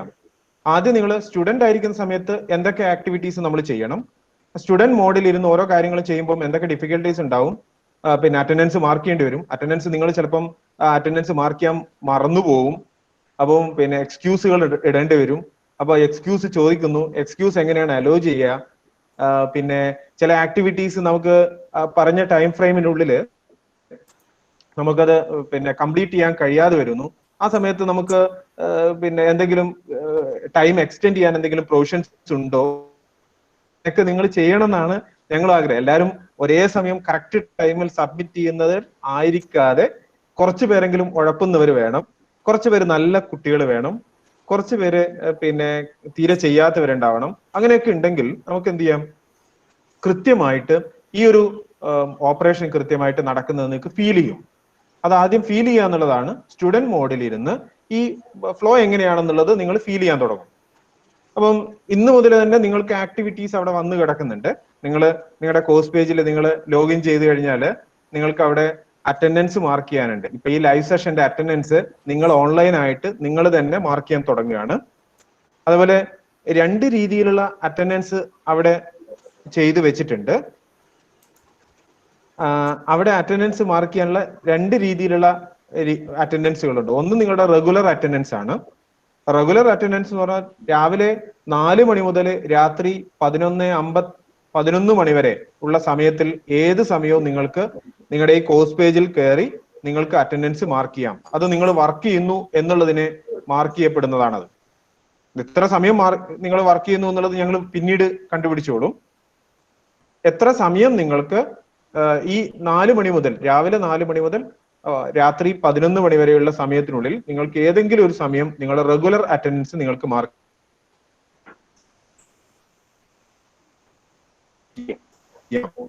രണ്ടാമത്തെ കേസ് മാർക്ക് ചെയ്യുക. സെഷൻസിന് അറ്റൻഡ് ചെയ്യുന്നതിന് മുമ്പേ ഒരു 15 മിനിറ്റ് മുമ്പേ അറ്റൻഡൻസ് അവിടെ ലൈവ് ആയിരിക്കും. അതിനുശേഷം ലൈവ് സെഷൻ കഴിയുന്നത് വരെ നമ്മൾ ലൈവ് സെഷന്റെ അറ്റൻഡൻസിന്റെ പ്രൊവിഷൻ അവിടെ ചെയ്തിട്ടുണ്ട്. അപ്പം അത് നിങ്ങൾക്ക് അവിടെ അറ്റൻഡൻസ് അവിടെ മാർക്ക് ചെയ്ത് പോകാം. റൈറ്റ്. സോ അറ്റൻഡൻസ് മാർക്ക് ചെയ്യുക, live session and regular attendance. ഇത് ഒരു ആക്ടിവിറ്റി ആയിട്ട് നിങ്ങൾ കൺസിഡർ ചെയ്യാം. മറ്റൊന്നുള്ളത്, ഓരോ സമയവും നിങ്ങൾക്ക് കൃത്യമായിട്ട് ഓരോ ആക്ടിവിറ്റീസ് ഡെഡ് ലൈൻ ഫിക്സ് ചെയ്തുകൊണ്ട് ആക്ടിവിറ്റീസ് അവിടെ പ്ലാൻ ചെയ്തിട്ടുണ്ടാവും. ആ ടൈം ഫ്രെയിമിനുള്ളിൽ തന്നെ നിങ്ങൾ ആക്ടിവിറ്റീസ് കംപ്ലീറ്റ് ചെയ്യുക എന്നുള്ളതാണ്. Okay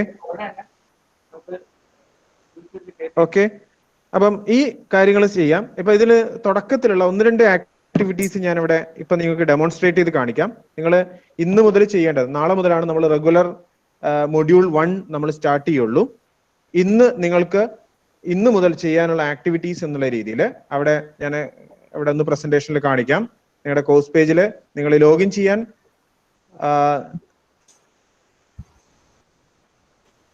okay.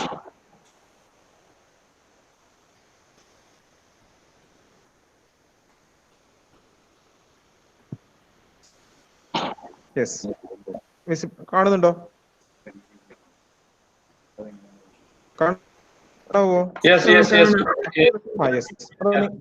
നിങ്ങളുടെ കോഴ്സ് പേജില് ഏറ്റവും ടോപ്പിൽ നിങ്ങൾക്ക് ഇമ്പോർട്ടന്റ് ഇൻഫർമേഷൻസ് എന്ന് പറഞ്ഞ് കാണാം. അവിടെ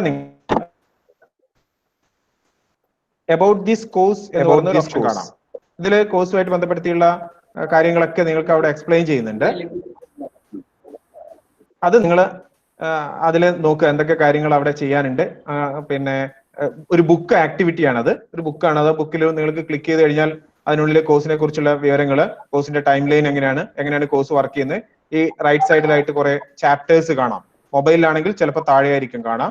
ഇനി അത് കാണുന്നില്ലെങ്കിൽ നിങ്ങൾക്ക് ഈ നെക്സ്റ്റ് ബട്ടൺ ക്ലിക്ക് ചെയ്തുകൊണ്ട് നിങ്ങൾക്ക് കോഴ്സിലേക്ക് മുന്നോട്ട് പോവാം. റൈറ്റ്, അതിനുശേഷം വീണ്ടും നമുക്ക് പറയുന്നൊന്നും കാണുന്നില്ല. അല്ല ബിനോജ്, അത് നിങ്ങൾ മറ്റേ ഇത് എടുക്കണം, മോഡ്യൂളിന്റെ അതിനകത്തുണ്ട്. അല്ല, ഞാൻ അത് എടുത്തിട്ടുണ്ട്, പക്ഷെ എന്റെ കാണുന്നില്ല. അതെ സാറേ, അതെ കാര്യം ഇതാണ്. അല്ല സാറ് പറയുന്നത് പിന്നെ സാറ് പിന്നെ 2 അഷ്കർ അലി അവിടെ കാണും. അതിൽ പ്രസന്റേഷൻ മോഡിലുള്ള അഷ്കർ അലി ഒന്ന് എന്ത് ചെയ്താൽ മതി, ഒന്ന് ക്ലിക്ക് ചെയ്താൽ മതി. അത് ഞാൻ കാണുന്നില്ലെന്നല്ല പറഞ്ഞ, അതിൽ ഞാൻ ലോഗിൻ ചെയ്തതിൽ ഈ കാര്യങ്ങൾ കാണുന്നില്ലെന്നാ പറഞ്ഞ. ഇത് കാണുന്നുണ്ട്. ഓക്കെ, സാറിന്റെ ഇഷ്യൂസ് നമുക്ക് നോക്കാം. അത് നോക്കാം. ലോഗിൻ ചെയ്തതിൽ കോഴ്സ് പേജിലേക്ക് വന്നിട്ടില്ലെങ്കിൽ പുതുതായിട്ട് എൻറോൾ ചെയ്ത ആളായിരിക്കാം, അതുകൊണ്ടായിരിക്കാം. ഓക്കെ, ഇവിടെ നമ്മള് ഈ അബൌട്ട് ദിസ് കോഴ്സ് എന്ന് പറയുന്നതിന് നേരെ നിങ്ങൾക്കൊരു ബോക്സ് കാണാം. ഈ ബോക്സുകളാണ് നീ അങ്ങോട്ട് ശ്രദ്ധിക്കാനുള്ള ബോക്സുകൾ. ഒരു സോളിഡ് ലൈനിലുള്ള ബോക്സുകൾ കാണും, അതേപോലെ ഡാഷ്ഡ് ലൈനായിട്ടുള്ള ബോക്സുകൾ നിങ്ങൾ കാണും. ഈ ബോക്സ് രണ്ട് രീതിയിൽ വർക്ക് ചെയ്യുന്ന ബോക്സുകളാണ്. ഒന്ന് ഓട്ടോമാറ്റിക് ആയിട്ട് ടിക്ക് മാർക്ക് വരുന്ന ബോക്സ് ആണ്. ഓക്കെ, ഈ ബോക്സ് ഓട്ടോമാറ്റിക് ആയിട്ട് ടിക്ക് മാർക്ക്, ഡാഷ്ഡ് ലൈൻ ആണെങ്കിൽ ഓട്ടോമാറ്റിക് ആയിട്ട് ടിക്ക് മാർക്ക് വരുന്നതാണ്. അത് ആ ടിക്ക് മാർക്ക് വരുന്നത് നിങ്ങൾ ഈ ആക്ടിവിറ്റി കംപ്ലീറ്റ് ചെയ്താൽ മാത്രമേ നിങ്ങൾക്ക് ആ ടിക്ക് മാർക്ക് വരികയുള്ളൂ. അപ്പൊ ഈ ആക്ടിവിറ്റി, ബുക്ക് ആക്ടിവിറ്റി കംപ്ലീറ്റ് ചെയ്യണമെങ്കിൽ നിങ്ങളിത് ഈ ബുക്കിനുള്ളിലുള്ള മുഴുവൻ ചാപ്റ്റേഴ്സിനുള്ളിലൂടെയും നിങ്ങൾ പോയിരിക്കണം. നെക്സ്റ്റ് അടിച്ച് മുഴുവൻ ചാപ്റ്റേഴ്സിനുള്ളിലൂടെയും നിങ്ങൾ പോയി കഴിഞ്ഞാൽ മാത്രമേ നിങ്ങൾക്ക് ആ ടിക്ക് മാർക്ക് അവിടെ വരികയുള്ളൂ. ഓക്കെ, അപ്പൊ അതൊന്ന് ശ്രദ്ധിക്കുക. ഇങ്ങനെ ഓരോ ആക്ടിവിറ്റി അല്ലെ ഓരോ റിസോഴ്സിന്റെ നേരെയും ഇതേപോലെ ടിക്ക് മാർക്സ് നിങ്ങൾക്ക് കാണാൻ പറ്റും. ആ ടിക്ക് മാർക്കുകൾ നിങ്ങളത് വിസിറ്റ് ചെയ്താൽ മാത്രമേ നിങ്ങൾക്ക് ടിക്ക് മാർക്ക് വരികയുള്ളൂ. എങ്കിൽ മാത്രമേ നിങ്ങൾക്ക് അടുത്ത ആക്ടിവിറ്റീസിൽ നിങ്ങൾക്ക് പാർട്ടിസിപ്പേറ്റ് ചെയ്യാൻ പറ്റുകയുള്ളൂ. ഓക്കെ, ഇവിടെയാണ് നിങ്ങളുടെ അറ്റൻഡൻസ് മാർക്ക് ചെയ്യാനുള്ള ഓപ്ഷൻ കാണുന്നത്. റെഗുലർ അറ്റൻഡൻസ് ഈ ടോപ്പിലാണ് കാണുക. റെഗുലർ അറ്റൻഡൻസിൽ നിങ്ങളൊന്ന് ജസ്റ്റ് ക്ലിക്ക് ചെയ്ത് നിങ്ങൾക്ക് നിങ്ങളുടെ അറ്റൻഡൻസ് അവിടെ മാർക്ക് ചെയ്യാവുന്നതാണ്. ഇവിടെ നിങ്ങൾക്കൊരു അറ്റൻഡൻസ് മാർക്ക് ചെയ്യാനുള്ള, പ്രസന്റ് മാർക്ക് ചെയ്യാനുള്ള ഒരു ഓപ്ഷൻ അവിടെ കാണും. അതിൽ നിങ്ങൾ ജസ്റ്റ് ഒന്ന് ക്ലിക്ക് ചെയ്യുക, നിങ്ങളുടെ അറ്റൻഡൻസ് മാർക്ക്ഡ് ആവും. ഓക്കെ, ദെൻ മറ്റൊരു കാര്യമുള്ളത്, ഇനി ഇതിലൊരു സർവേയില് നമ്മൾ ഒരു ആക്ടിവിറ്റി എന്നുള്ള രീതിയിൽ നിങ്ങളുടെ ലോക്ക്ഡൌണിന് മുമ്പ് ഉണ്ടായിരുന്ന നിങ്ങളുടെ ടീച്ചിങ് ആൻഡ് ലേണിംഗ് ആക്ടിവിറ്റീസിനെ കുറിച്ച് ഒരു 40-45 ക്വസ്റ്റ്യൻസ് വരുന്ന ഒരു സർവേയിൽ ഒന്ന് പാർട്ടിസിപ്പേറ്റ് ചെയ്യാം. ഇനി എന്തെങ്കിലും സംശയങ്ങൾ ഇതുമായി ബന്ധപ്പെടുത്തി നിങ്ങൾക്കുണ്ടെങ്കിൽ, ഇവൻ ഉപയോഗിക്കുന്നതായിട്ട് എന്തെങ്കിലുമൊക്കെ ഡിഫിക്കൽട്ടീസ് നിങ്ങൾ ഫീൽ ചെയ്യുന്നുണ്ടെങ്കിൽ നിങ്ങൾക്ക് എന്ത് ചെയ്യാം, ആസ്ക് യുവർ ഡൗട്ട്സ് എന്ന് പറഞ്ഞ ഒരു ഫോറം ഡിസ്കഷൻ അവിടെ ഉണ്ട്. നിങ്ങൾ ആരും ഇമെയിൽ ചെയ്തോ ഫോൺ ചെയ്തോ ഒരു കാര്യങ്ങളും എന്ത് ചെയ്യരുത്, ദയവേത് ചോദിക്കരുത്. എന്ത് സംശയങ്ങളുണ്ടോ നിങ്ങൾക്ക് സംശയങ്ങൾ ഇവിടെ പോസ്റ്റ് ചെയ്യാം. സംശയങ്ങൾക്ക് മറ്റാർക്കെങ്കിലും ഇതിന് മറുപടി അറിയാമെങ്കിൽ അവർക്ക് എന്ത് ചെയ്യാം, ഇവിടെ മറുപടി അവിടെ പോസ്റ്റ് ചെയ്ത് റിപ്ലൈ ചെയ്തുകൊണ്ട് അവിടെ പോസ്റ്റ് ചെയ്യാം. സംശയം ചോദിക്കാൻ ചെയ്യേണ്ടത് ഇത്രയാണ്. ഇതൊക്കെ നാളെ കൃത്യമായിട്ട് പഠിപ്പിച്ചു തരും. പക്ഷെ ജസ്റ്റ് ഒന്ന് ട്രൈ ചെയ്ത് നോക്കാം. എല്ലാ കാര്യത്തിനുള്ളിലൂടെയും ഒന്ന് നിങ്ങൾ മൂവ് ചെയ്ത് നോക്കുക. എന്തെങ്കിലും പ്രശ്നം ഉണ്ടോ എന്ന് നോക്കാം. ജസ്റ്റ് അതിൽ ക്ലിക്ക് ചെയ്ത് നിങ്ങൾക്ക് ഡൗട്ട്സ് ഉണ്ടെങ്കിൽ ഡൗട്ട്സ് അവിടെ ജസ്റ്റ് പോസ്റ്റ് ഡൗട്ട്സ് എന്ന് പറഞ്ഞ ഇവിടെ അല്ലെ add a new discussion topic എന്ന് കാണാം. ആഡ് എ ന്യൂ ഡിസ്കഷൻ ടോപ്പിക്കിൽ ക്ലിക്ക് ചെയ്തുകൊണ്ട് നിങ്ങൾക്ക് ഇവിടെ എന്ത് ചെയ്യാം, പോസ്റ്റ് ചെയ്യാവുന്നതാണ്. റൈറ്റ് നൗ നെക്സ്റ്റ് ഉള്ളത് ഇതേപോലെ ഇവിടെ ഇങ്ങനെ കാണാം, ലൈവ് സെഷൻസ്. ഓരോ ദിവസത്തെയും ലൈവ് സെഷന്റെ ലിങ്ക് നിങ്ങൾക്ക് അയച്ചു തരും. അതല്ലെങ്കിൽ അവിടെ ഒന്നും കണ്ടില്ലെങ്കിൽ നിങ്ങളുടെ കോഴ്സ് പേജിൽ, മെയിൻ കോഴ്സ് പേജിൽ, മൂഡിൽ ട്രെയിനിങ് എന്ന് പറയുന്ന കോഴ്സ് പേജിനുള്ളിൽ നിങ്ങൾക്ക് ഈ ലൈവ് സെഷൻസിന്റെ ലിങ്ക് അവിടെ പ്രൊവൈഡ് ചെയ്തിരിക്കും. അപ്പൊ അതിൽ ക്ലിക്ക് ചെയ്ത് നിങ്ങൾക്ക് ലൈവ് സെഷൻസിന് ജോയിൻ ചെയ്യാവുന്നതാണ്. അതിന്റെ ലൈവ് സെഷന്റെ റെക്കോർഡഡ് വീഡിയോസും ഇതേപോലെ ഷാജി, അപ്പൊ നിങ്ങൾക്ക് ഒരു കാര്യം, കാരണം പലരും ഇത് ഈ സൈറ്റിലേക്ക് വന്നിട്ടില്ല. അപ്പൊ ഇപ്പൊ ഇതെല്ലാം കൂടെ എക്സ്പ്ലെയിൻ ചെയ്യേണ്ട കാര്യമുണ്ടോ എന്ന് എനിക്ക് തോന്നുന്നില്ല. കാരണം എല്ലാ ടീച്ചേഴ്സ് ഇത് ഓണാക്കി വന്ന് അവരുടെ LMS പേജ് പറയുന്നതല്ലേ കുറച്ചുകൂടെ നല്ലത്. അല്ല ഇതൊന്നും മനസ്സിലാവുന്നില്ല. ഇത് ചുമ്മാ പറഞ്ഞു നമുക്കൊന്നും എത്തുന്നില്ല. നമ്മള് ഇല്ല സാറേ, അല്ല ഞാനിത് ഓണാണ്, എനിക്ക് കിട്ടുന്നില്ല.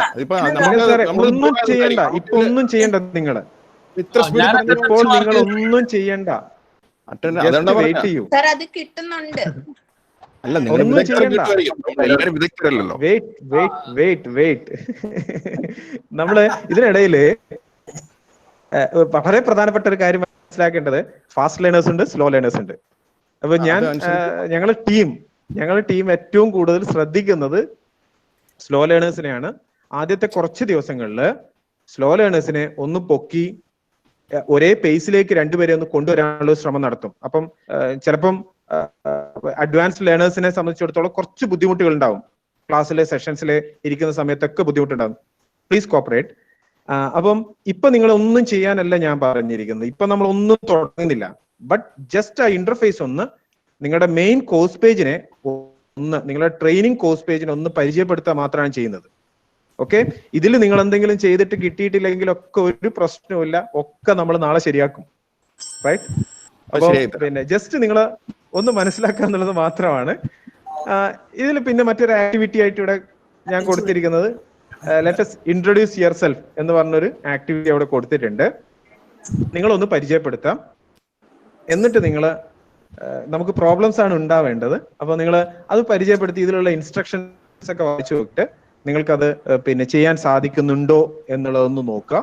ഈ ലെറ്റ് us introduce yourself എന്ന് പറയുന്നത് ഇത്ര മാത്രമാണ്. നിങ്ങൾക്ക് നാളെ വൈകിട്ടുള്ള സമയം വരെയൊക്കെ നിങ്ങൾക്ക് ഇങ്ങനെ ലൈവായിട്ട് കാണുന്നത്. അതിനുശേഷവും ഈ കാര്യങ്ങളൊക്കെ അവിടെ ലൈവ് ആയിരിക്കും. റൈറ്റ്? അപ്പൊ അതിൽ നിങ്ങളൊന്ന് വർക്ക്ഔട്ട് ചെയ്ത് നോക്കുക. ജസ്റ്റ് ആ കോഴ്സ് പേജില് കിട്ടിയിരിക്കുന്ന ആൾക്കാരൊക്കെ അതിലൊന്ന് വർക്ക് ചെയ്ത് നോക്കുക. ഇനി ആർക്കെങ്കിലും യൂസർ ഐഡിയും പാസ്വേഡും കിട്ടാത്തതായിട്ടുണ്ടെങ്കിൽ, ഈവൻ കോൺട്രാക്ട് ടീച്ചേഴ്സ് ആയിട്ടുള്ളവരെ മാത്രമാണ് ഇനി അതിൽ വരാൻ ബാക്കിയുള്ളത്. ബാക്കിയുള്ളവരുടെയൊക്കെ യൂസർ ഐഡിയും പാസ്വേഡും ക്രിയേറ്റ് ചെയ്ത് അവർക്ക് അവിടെ അയച്ചു തന്നിട്ടുണ്ട്. നിങ്ങളുടെ നേരത്തെ ഉണ്ടായിരുന്ന മൂഡിൽ കോഴ്സ് പേജിൽ ഉണ്ടായിരുന്ന ആൾക്കാരുടെ ഡീറ്റെയിൽസ് ഒക്കെ അതിനനുസരിച്ച് അപ്ഡേറ്റ് ചെയ്തിട്ടാണ് ഇപ്പൊ അവിടെ വെച്ചിരിക്കുന്നത്. നിങ്ങൾക്കൊക്കെ മെയിൽ വന്നിട്ടുണ്ടാവും. ഇൻ കേസ് എന്തെങ്കിലും ഇഷ്യൂസ് ഉള്ളവർ നാളെ നിങ്ങൾക്ക് റേസ് ചെയ്യാം. റൈറ്റ്? നാളെ ആദ്യത്തെ പിന്നെ സമയം കഴിഞ്ഞ് നമ്മൾ ഒരു അരമണിക്കൂർ നേരം നിങ്ങളുടെ പ്രശ്നങ്ങൾ തീർക്കാൻ മാത്രമായിട്ട് ഞാൻ ഉണ്ടാവും. ഓക്കെ, ഇത്രയാണ് ഇതുമായിട്ട് ബന്ധപ്പെട്ട് പറയാനുള്ളത്. ഒരു ഡൗട്ട്, നമ്മുടെ ഈ ലിസ്റ്റ് ഓഫ് കോഴ്സസിൽ ഇപ്പൊ ഞാൻ ഹിന്ദി ഡിപ്പാർട്ട്മെന്റ് ഹെഡാണ്. ഹിന്ദിയുടെ കോഴ്സ് അതിനകത്ത് കാണുന്നില്ല, അതുപോലെ ഒക്ടോയുടെ കോഴ്സ് അതിനകത്ത് കാണുന്നില്ല. നമ്മുടെ ലിസ്റ്റ് ഓഫ് കോഴ്സ് ഏതൊക്കെ കോഴ്സ്? അതെ സാറിന്റെ സ്വന്തം കോഴ്സ് ആണോ കാണാത്തത്? എന്റെ ഡിപ്പാർട്ട്മെന്റ്, എന്റെ സബ്ജക്റ്റേ കാണുന്നില്ല, അതുപോലെ ഒക്ടോ ഇലക്ട്രോണിക് സബ്ജക്റ്റും അതിനകത്ത് കാണുന്നില്ല.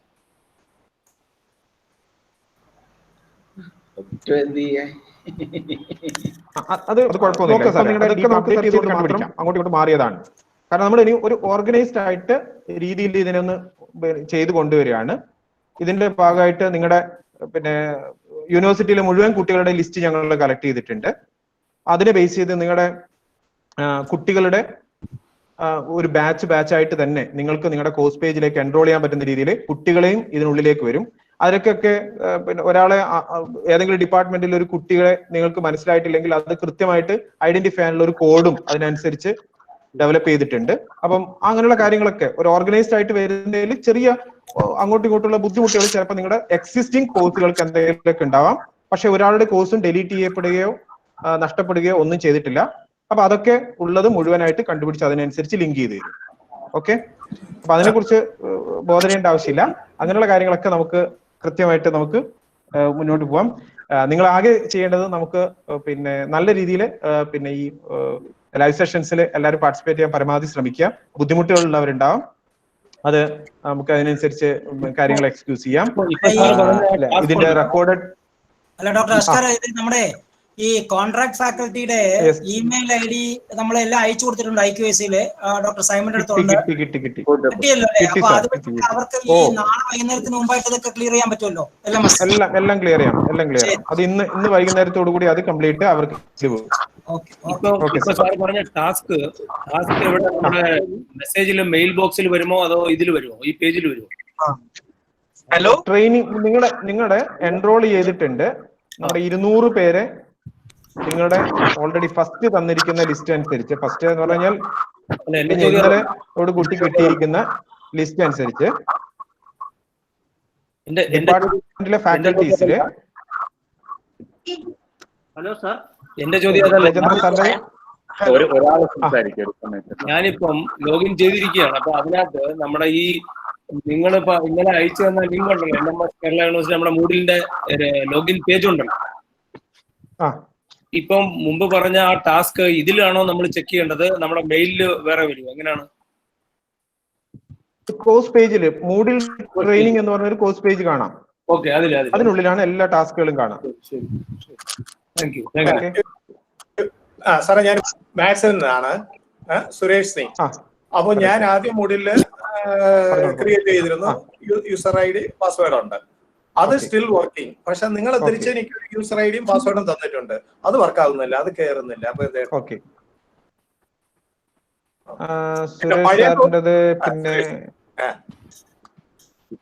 ഇപ്പോഴും ഞാൻ ചെക്ക് ചെയ്തു. പുതിയത് ഇമെയിൽ അഡ്രസ് വെച്ചല്ലേ തന്നിരിക്കുന്നത്?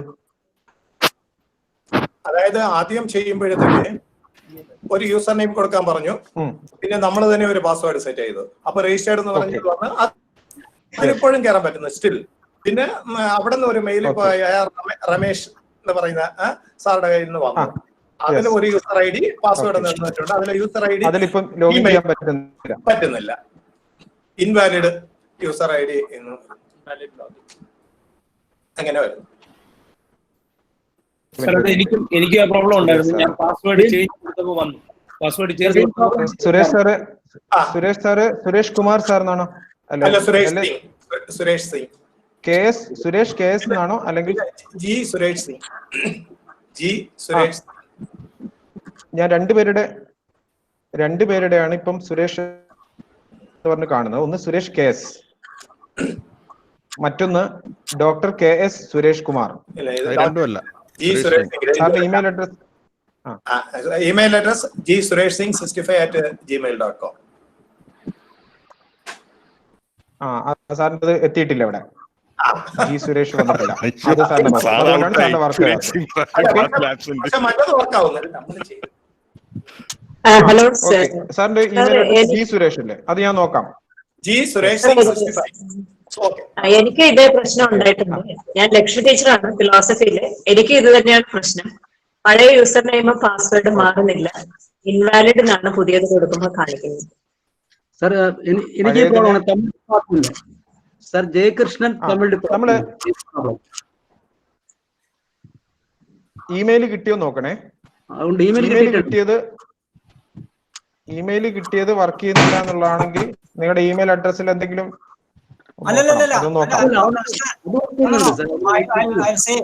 അവിടെ തന്നെ ആ മെയിലിൽ തന്നെ താഴത്തെ നമ്മളൊരു ലിങ്ക് കൊടുത്തിട്ടുണ്ട്, പഴയത്. ആ പഴയതിൽ ക്ലിക്ക് ചെയ്താൽ നമുക്ക് ഓട്ടോമാറ്റിക്കലി കയറാൻ പറ്റും. അതെ, ഇതാണ് സാറ് ചെയ്തിരിക്കുന്നത്. പഴയ ഉള്ളതിനെ നമ്മൾ അപ്ഡേറ്റ് ചെയ്യാണ് ഇപ്പൊ ചെയ്യുന്നത്. കാരണം എല്ലാവരുടെയും യൂസർ നെയിമിന് ഒരു യുണീക്ക് ആയിട്ട് മാറണം, ഏതെങ്കിലും ഒരു ഒരേ പാറ്റേണിൽ വരണം. അപ്പൊ എല്ലാവർക്കും ഇമെയില് എല്ലാവരുടെയും യുണീക്ക് ആയിരിക്കും, റെപ്ലിക്കേറ്റ് ചെയ്യാൻ പാടില്ല യൂസർ നെയിം. അപ്പൊ അതുകൊണ്ട് യുണീക്ക് ആവാൻ വേണ്ടി എല്ലാവരുടെയും ഇമെയിൽ അഡ്രസ്സ് യൂസർ നെയിം ആയിട്ടാണ് ഇപ്പൊ നമ്മൾ ഫിക്സ് ചെയ്ത് വെച്ചിരിക്കുന്നത്. ഓക്കെ, അപ്പം അതിനെ ഒരു കീ ആയിട്ട് വെച്ചിരിക്കുന്നത് നിങ്ങളുടെ ഇമെയിൽ അഡ്രസ് ആണ്. നിങ്ങൾ 2 ഇമെയിൽ അഡ്രസ് ഉപയോഗിക്കുന്നുണ്ടെങ്കിൽ നമുക്കൊന്നും ചെയ്യാൻ കഴിയില്ല. അപ്പം നേരത്തെ ഉണ്ടായിരുന്ന ഇമെയിൽ അഡ്രസ്സ് വെച്ചാണ് നമ്മൾ സെർച്ച് ചെയ്തിട്ട് പഴയ ഉള്ള യൂസർ നെയിം ഉള്ളവരുടെയൊക്കെ യൂസർ നെയിം പുതിയ യൂസർ നെയിം ആയിട്ട് നിങ്ങളുടെ ഇമെയിൽ അഡ്രസ്സിലേക്ക് ഇപ്പൊ തന്നിരിക്കുന്ന ഇമെയിൽ അഡ്രസ് വെച്ചിട്ട് ചേഞ്ച് ചെയ്ത് വെച്ചിരിക്കുന്നത്. അപ്പൊ അതിൽ എന്തെങ്കിലും അങ്ങോട്ടും ഇങ്ങോട്ടുള്ള ഇഷ്യൂസ് വന്നിട്ടുണ്ടെങ്കിൽ അത് നമുക്ക് ഓരോരുത്തരായിട്ട് നമുക്ക് റെക്ടിഫൈ ചെയ്യാം. ഞാനൊരു ഗൂഗിൾ ഫോം ഇഷ്യൂസ് ഉള്ളവർക്ക് വേണ്ടി വേണമെങ്കിൽ സർക്കുലേറ്റ് ചെയ്ത് തരാം. ഓക്കെ, സൈമൺസിന്റെ കയ്യിൽ നിങ്ങളുടെ പിന്നെ ഗ്രൂപ്പിലേക്ക് ഇടാൻ വേണ്ടി വേണമെങ്കിൽ ഒരു ഇഷ്യൂസ് ഉള്ളവർ മാത്രം ഇഷ്യൂസ് ഉള്ളവരുടെ ഡീറ്റെയിൽസ് ഒന്ന് പ്രൊവൈഡ് ചെയ്യുകയാണെങ്കിൽ നമുക്ക് വേണമെങ്കിൽ അത് എന്ത് ചെയ്യാം, ഇന്ന് വൈകുന്നേരത്തോടു കൂടി തന്നെ ആ ഒരു ഗൂഗിൾ ഫോം എനിക്ക് കിട്ടുകയാണെങ്കിൽ എനിക്ക് അതിനനുസരിച്ച് കാര്യങ്ങൾ മാനേജ് ചെയ്യാൻ പറ്റും. ഓക്കെ, ഈ പ്രോബ്ലം വന്നിട്ടുള്ളതെല്ലാം IQAC-ലേക്ക് മൾട്ടിപ്പിൾ ഇമെയിൽ തന്നിട്ടുള്ളവർക്കാണ് ഈ പ്രശ്നം വരുന്നത്. 2 ഇമെയിൽ ID തന്നിട്ടുണ്ട്. സുരേഷ് സിംഗ് 2 ഇമെയിൽ ID ഉണ്ട്. അവിടെ വരുമ്പോഴാണ് ഈ പ്രശ്നം വരുന്നത്. സുരേഷ് സിംഗ് ഇമെയിൽ ID ഉണ്ട് സാറേ, പക്ഷെ രണ്ടിലും കയറുന്നില്ല. അത് 2 വരുമ്പോ ഇവര് ഒന്ന് വെച്ചിട്ടാണ് ചെയ്തിരിക്കുന്നത്. ആ ഒരെണ്ണം വെച്ച് ചെയ്യുമ്പോൾ മറ്റേതിൽ വരുമ്പോഴാണ് ഈ പ്രശ്നം വരുന്നത്. അല്ല സാറേ, ഞാൻ രണ്ടിലും ചെക്ക് ചെയ്തു. എനിക്ക് ആ ഒരു ഡൗട്ട് ഉള്ളതുകൊണ്ട് ഞാൻ രണ്ടിലും ചെക്ക് ചെയ്തു, രണ്ടിലും വന്നിട്ടില്ല. സുരേഷ് സാറിന്റെ ഇപ്പോഴുള്ള യൂസർ നെയിമോ അല്ലെങ്കിൽ ഇമെയിൽ അഡ്രസ്സോ ഒന്ന് പറയാവോ? ഞാനത് എന്റെ ഇപ്പോൾ ഉള്ള യൂസർ ID ഞാൻ കൊടുത്തിരിക്കുന്നത് സുരേഷ് സിംഗ് ആണ്. അതില് ഓക്കെ, @gmail എന്നാണോ? മെയിൽ ജിമെയിൽ ആണ്. ഓക്കെ, യെസ്, ഓക്കെ, അത് ഞാൻ ചെക്ക് ചെയ്തിട്ട് പറയാം. സാറേ, ഇനി വരുന്നത് gsuresh65@gmail.com. അതാണ് യഥാർത്ഥ മെയിൽ ID. ഇത് അപ്പൊ 2 ഇമെയിൽ ഉണ്ട്. എനിക്ക് 2 ഉണ്ട്. അതെ. ഓക്കെ. അപ്പൊ വരേണ്ടത് നമ്മളിപ്പോ ഏതാണ് ഇപ്പൊ വരേണ്ടത് ഏതാണെന്ന് ഒന്ന് കൺഫേം ചെയ്യുക സാർ. gsuresh65@gmail.com ഇതാണ് വരേണ്ടത്. ഓക്കെ, സാർ, ഇത് ഒരു സംശയമുണ്ട്. നമുക്ക് പിന്നെ നിങ്ങളുടെ സമയം കൂടുതൽ കവർന്നെടുക്കാമല്ലോ. 2 മണിക്കൂറായി. പിന്നെ അപ്പൊ നിങ്ങൾക്ക് ബുദ്ധിമുട്ടില്ലെങ്കിൽ എനിക്ക് ബുദ്ധിമുട്ടൊന്നുമില്ല. പാസ്വേഡ് എല്ലാവരും കോമൺ ആണോ യൂണീക്ക് ആണോ? ഇപ്പൊ പാസ്വേഡ് എല്ലാവർക്കും കോമൺ ആയിട്ടാണ് അയച്ചിരിക്കുന്നത്. നമുക്ക് റീസെറ്റ് ചെയ്യാൻ പറ്റുമോ? അതിനുശേഷം നിങ്ങൾ അത് കയറി നിങ്ങൾക്ക് അത് എന്ത് ചെയ്യാം, ചേഞ്ച് ചെയ്യാം. നിങ്ങൾക്ക് പാസ്വേഡ് അത് നാളെ നമ്മൾ പാസ്വേഡ് എങ്ങനെയാണ് ചേഞ്ച് ചെയ്യുന്നത് തുടങ്ങിയിട്ടാണ് നമ്മൾ തുടങ്ങുക. Ashkar sir, this is Dr. Ajita. Can I ask you, sir? Okay. Sure. Yes. Yes. Sir, ഞാൻ ഇതിൽ കേറി സാർ തന്ന മെയിലിൽ കേറി ലെറ്റ്സ് ഇൻട്രൊഡ്യൂസ് യുവർ സെൽഫ് എന്നുള്ള ഒരു പേജ് എടുത്തിട്ടുണ്ട്. അതിൽ introduce your self as A post, അതായത് നമ്മള് വേറൊരു വേർഡ് ഡോക്യുമെന്റ് ചെയ്തിട്ട് ഇതിൽ പോസ്റ്റ് ചെയ്യണം എന്നാണോ സർ? അത് നമുക്ക് ഇതിൽ സ്പേസ് ഉണ്ടോ സർ? ജസ്റ്റ് ചുമ്മാ അവിടെ ടൈപ്പ് ചെയ്ത് വിട്ടാൽ അവിടെ ടൈപ്പ് ചെയ്യുന്ന നിങ്ങൾക്ക് ഒരു സബ്മിഷൻ. നിങ്ങൾ ഒരു കാര്യം ചെയ്യേണ്ടതാരോ, ഇന്ന് നിങ്ങൾക്ക് കേറിയിട്ട് നിങ്ങൾക്ക് എന്ത് കളി വേണമെങ്കിലും അതിൻ്റെ ഉള്ളിൽ കളിക്കാം. ഫുൾ ഫ്രീഡം തരികയാണ്. ഇത് നിങ്ങൾ എന്ത് ചെയ്താലും നമ്മുടെ സെർവറിന് എന്തെങ്കിലും ചെയ്യാനോ അല്ലെങ്കിൽ സെർവറിൽ എന്തെങ്കിലും സംഭവിക്കാനോ ഒന്നും പോകുന്നില്ല. നിങ്ങൾക്ക് പരമാവധി ഫ്രീഡം എടുത്ത് മുഴുവൻ കാര്യങ്ങൾ നിങ്ങൾക്ക് അതിൽ ചെയ്തു നോക്കാം, എക്സ്പെരിമെന്റ് ചെയ്ത് നോക്കാം. ഈ പേജിൽ കയറുമ്പോൾ എനിക്ക് കാണുന്ന ഒരു enrolment options you cannot enrol yourself in this course. Jayachandra സാറിന്റെ ആക്സസ് താഴെയുണ്ട്. ചോദിക്കണം, നല്ല കാര്യങ്ങൾ ചോദിക്കണം. അത് കേൾക്കട്ടെ, അജിതയൊക്കെ സംശയം ചോദിക്കണം. You cannot enrol yourself in this course. പിന്നെ കണ്ടിന്യൂ, അപ്പൊ കണ്ടിന്യൂ പ്രസ് ചെയ്താലും ഒന്നും വരുന്നില്ല. ഇല്ല സാറിന്റെ അത് ആ പ്രോബ്ലം സോൾവ് ചെയ്യാം സാറേ. ജയചന്ദ്രൻ സാറിന്റെ email address ആയിട്ട് ഒന്ന് വെരിഫൈ ചെയ്ത് നോക്കാം. Okay sir, I have a doubt sir. Okay. Sir, this is Viji. ഈ ഇപ്പോൾ ഈ പേജ് അവൈലബിൾ ആയിട്ടുള്ളത് ഈ ഇന്റർഫേസ് എന്ന് പറയുന്നത് this is a student page. So as the course continues, you will be teaching us how to create an interface, right? Or we will be continuing with the same interface? Kannur യൂണിവേഴ്സിറ്റിയുടെ interface പിന്നെ കേരള യൂണിവേഴ്സിറ്റിയുടെ സൈറ്റിൽ തന്നെയാണ് നമ്മൾ എല്ലാ കാര്യങ്ങളും ചെയ്യുന്നത്.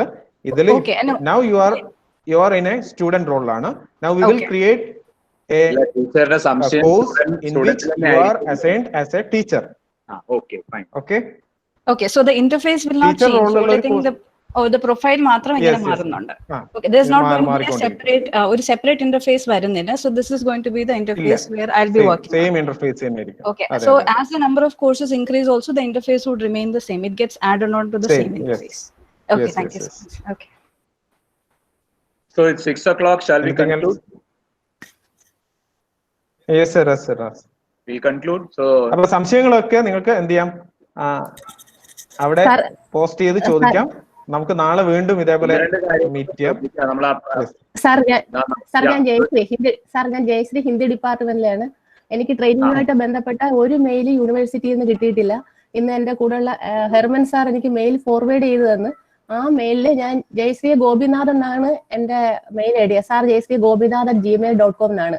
പക്ഷെ ഗോപിനാഥ് എന്ന് DH ആണ്, പക്ഷെ TH ആണ് മെയിൽ അയച്ചേക്കുന്നതായി കണ്ടത്. ഞാൻ അങ്ങനെ ലോഗിൻ ചെയ്ത് കയറിയതാണ്. എന്റെ മെയിൽ ഒന്ന് തിരുത്തണം സാർ, മെയിൽ ഐ ഡി തിരുത്തണം. അഡ്രസ് തിരുത്താം, അത് നമുക്ക് തിരുത്താം, നമുക്ക് നാളെ തിരുത്താം. അത് ടീച്ചർക്ക് തന്നെ തിരുത്താൻ പറ്റും. ഇമെയിൽ അഡ്രസ് ടീച്ചർക്ക് തന്നെ ചേഞ്ച് ചെയ്യാം. നാളെ ചെയ്യാം. പ്രൊഫൈൽ എഡിറ്റ് ചെയ്യാം, നമുക്ക് പ്രൊഫൈലിൽ ചേഞ്ച് ചെയ്യാം. നാളെ നമുക്ക് യൂണിവേഴ്സിറ്റിയിൽ നിന്ന് മെയിലും കിട്ടിയിട്ടില്ല സാർ. ട്രെയിനിങ്ങുമായിട്ട് ബന്ധപ്പെട്ട ക്ലാസ് ഒന്ന് മെയിൽ എനിക്ക് കിട്ടിയിട്ടില്ല.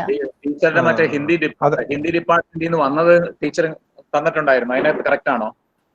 ഞാൻ തന്ന കറക്റ്റ് ആണ് sir. SR Jayashree Gopinath DH തന്നെയാണ്. പക്ഷെ എനിക്ക് ചെക്ക് ചെയ്തിട്ട് Okay, anyway. So we'll conclude. So thank you so much, Aksharali, Biju, എല്ലാവരെയും trainers as well as participants. അപ്പോൾ വളരെ lively ആയിട്ട് active ആയിട്ട് നമുക്ക് നാളെ ഈ sessions തുടരാം. Thanks a lot.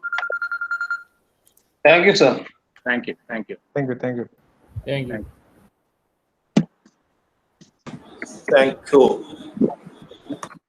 you, sir. Thank you, sir.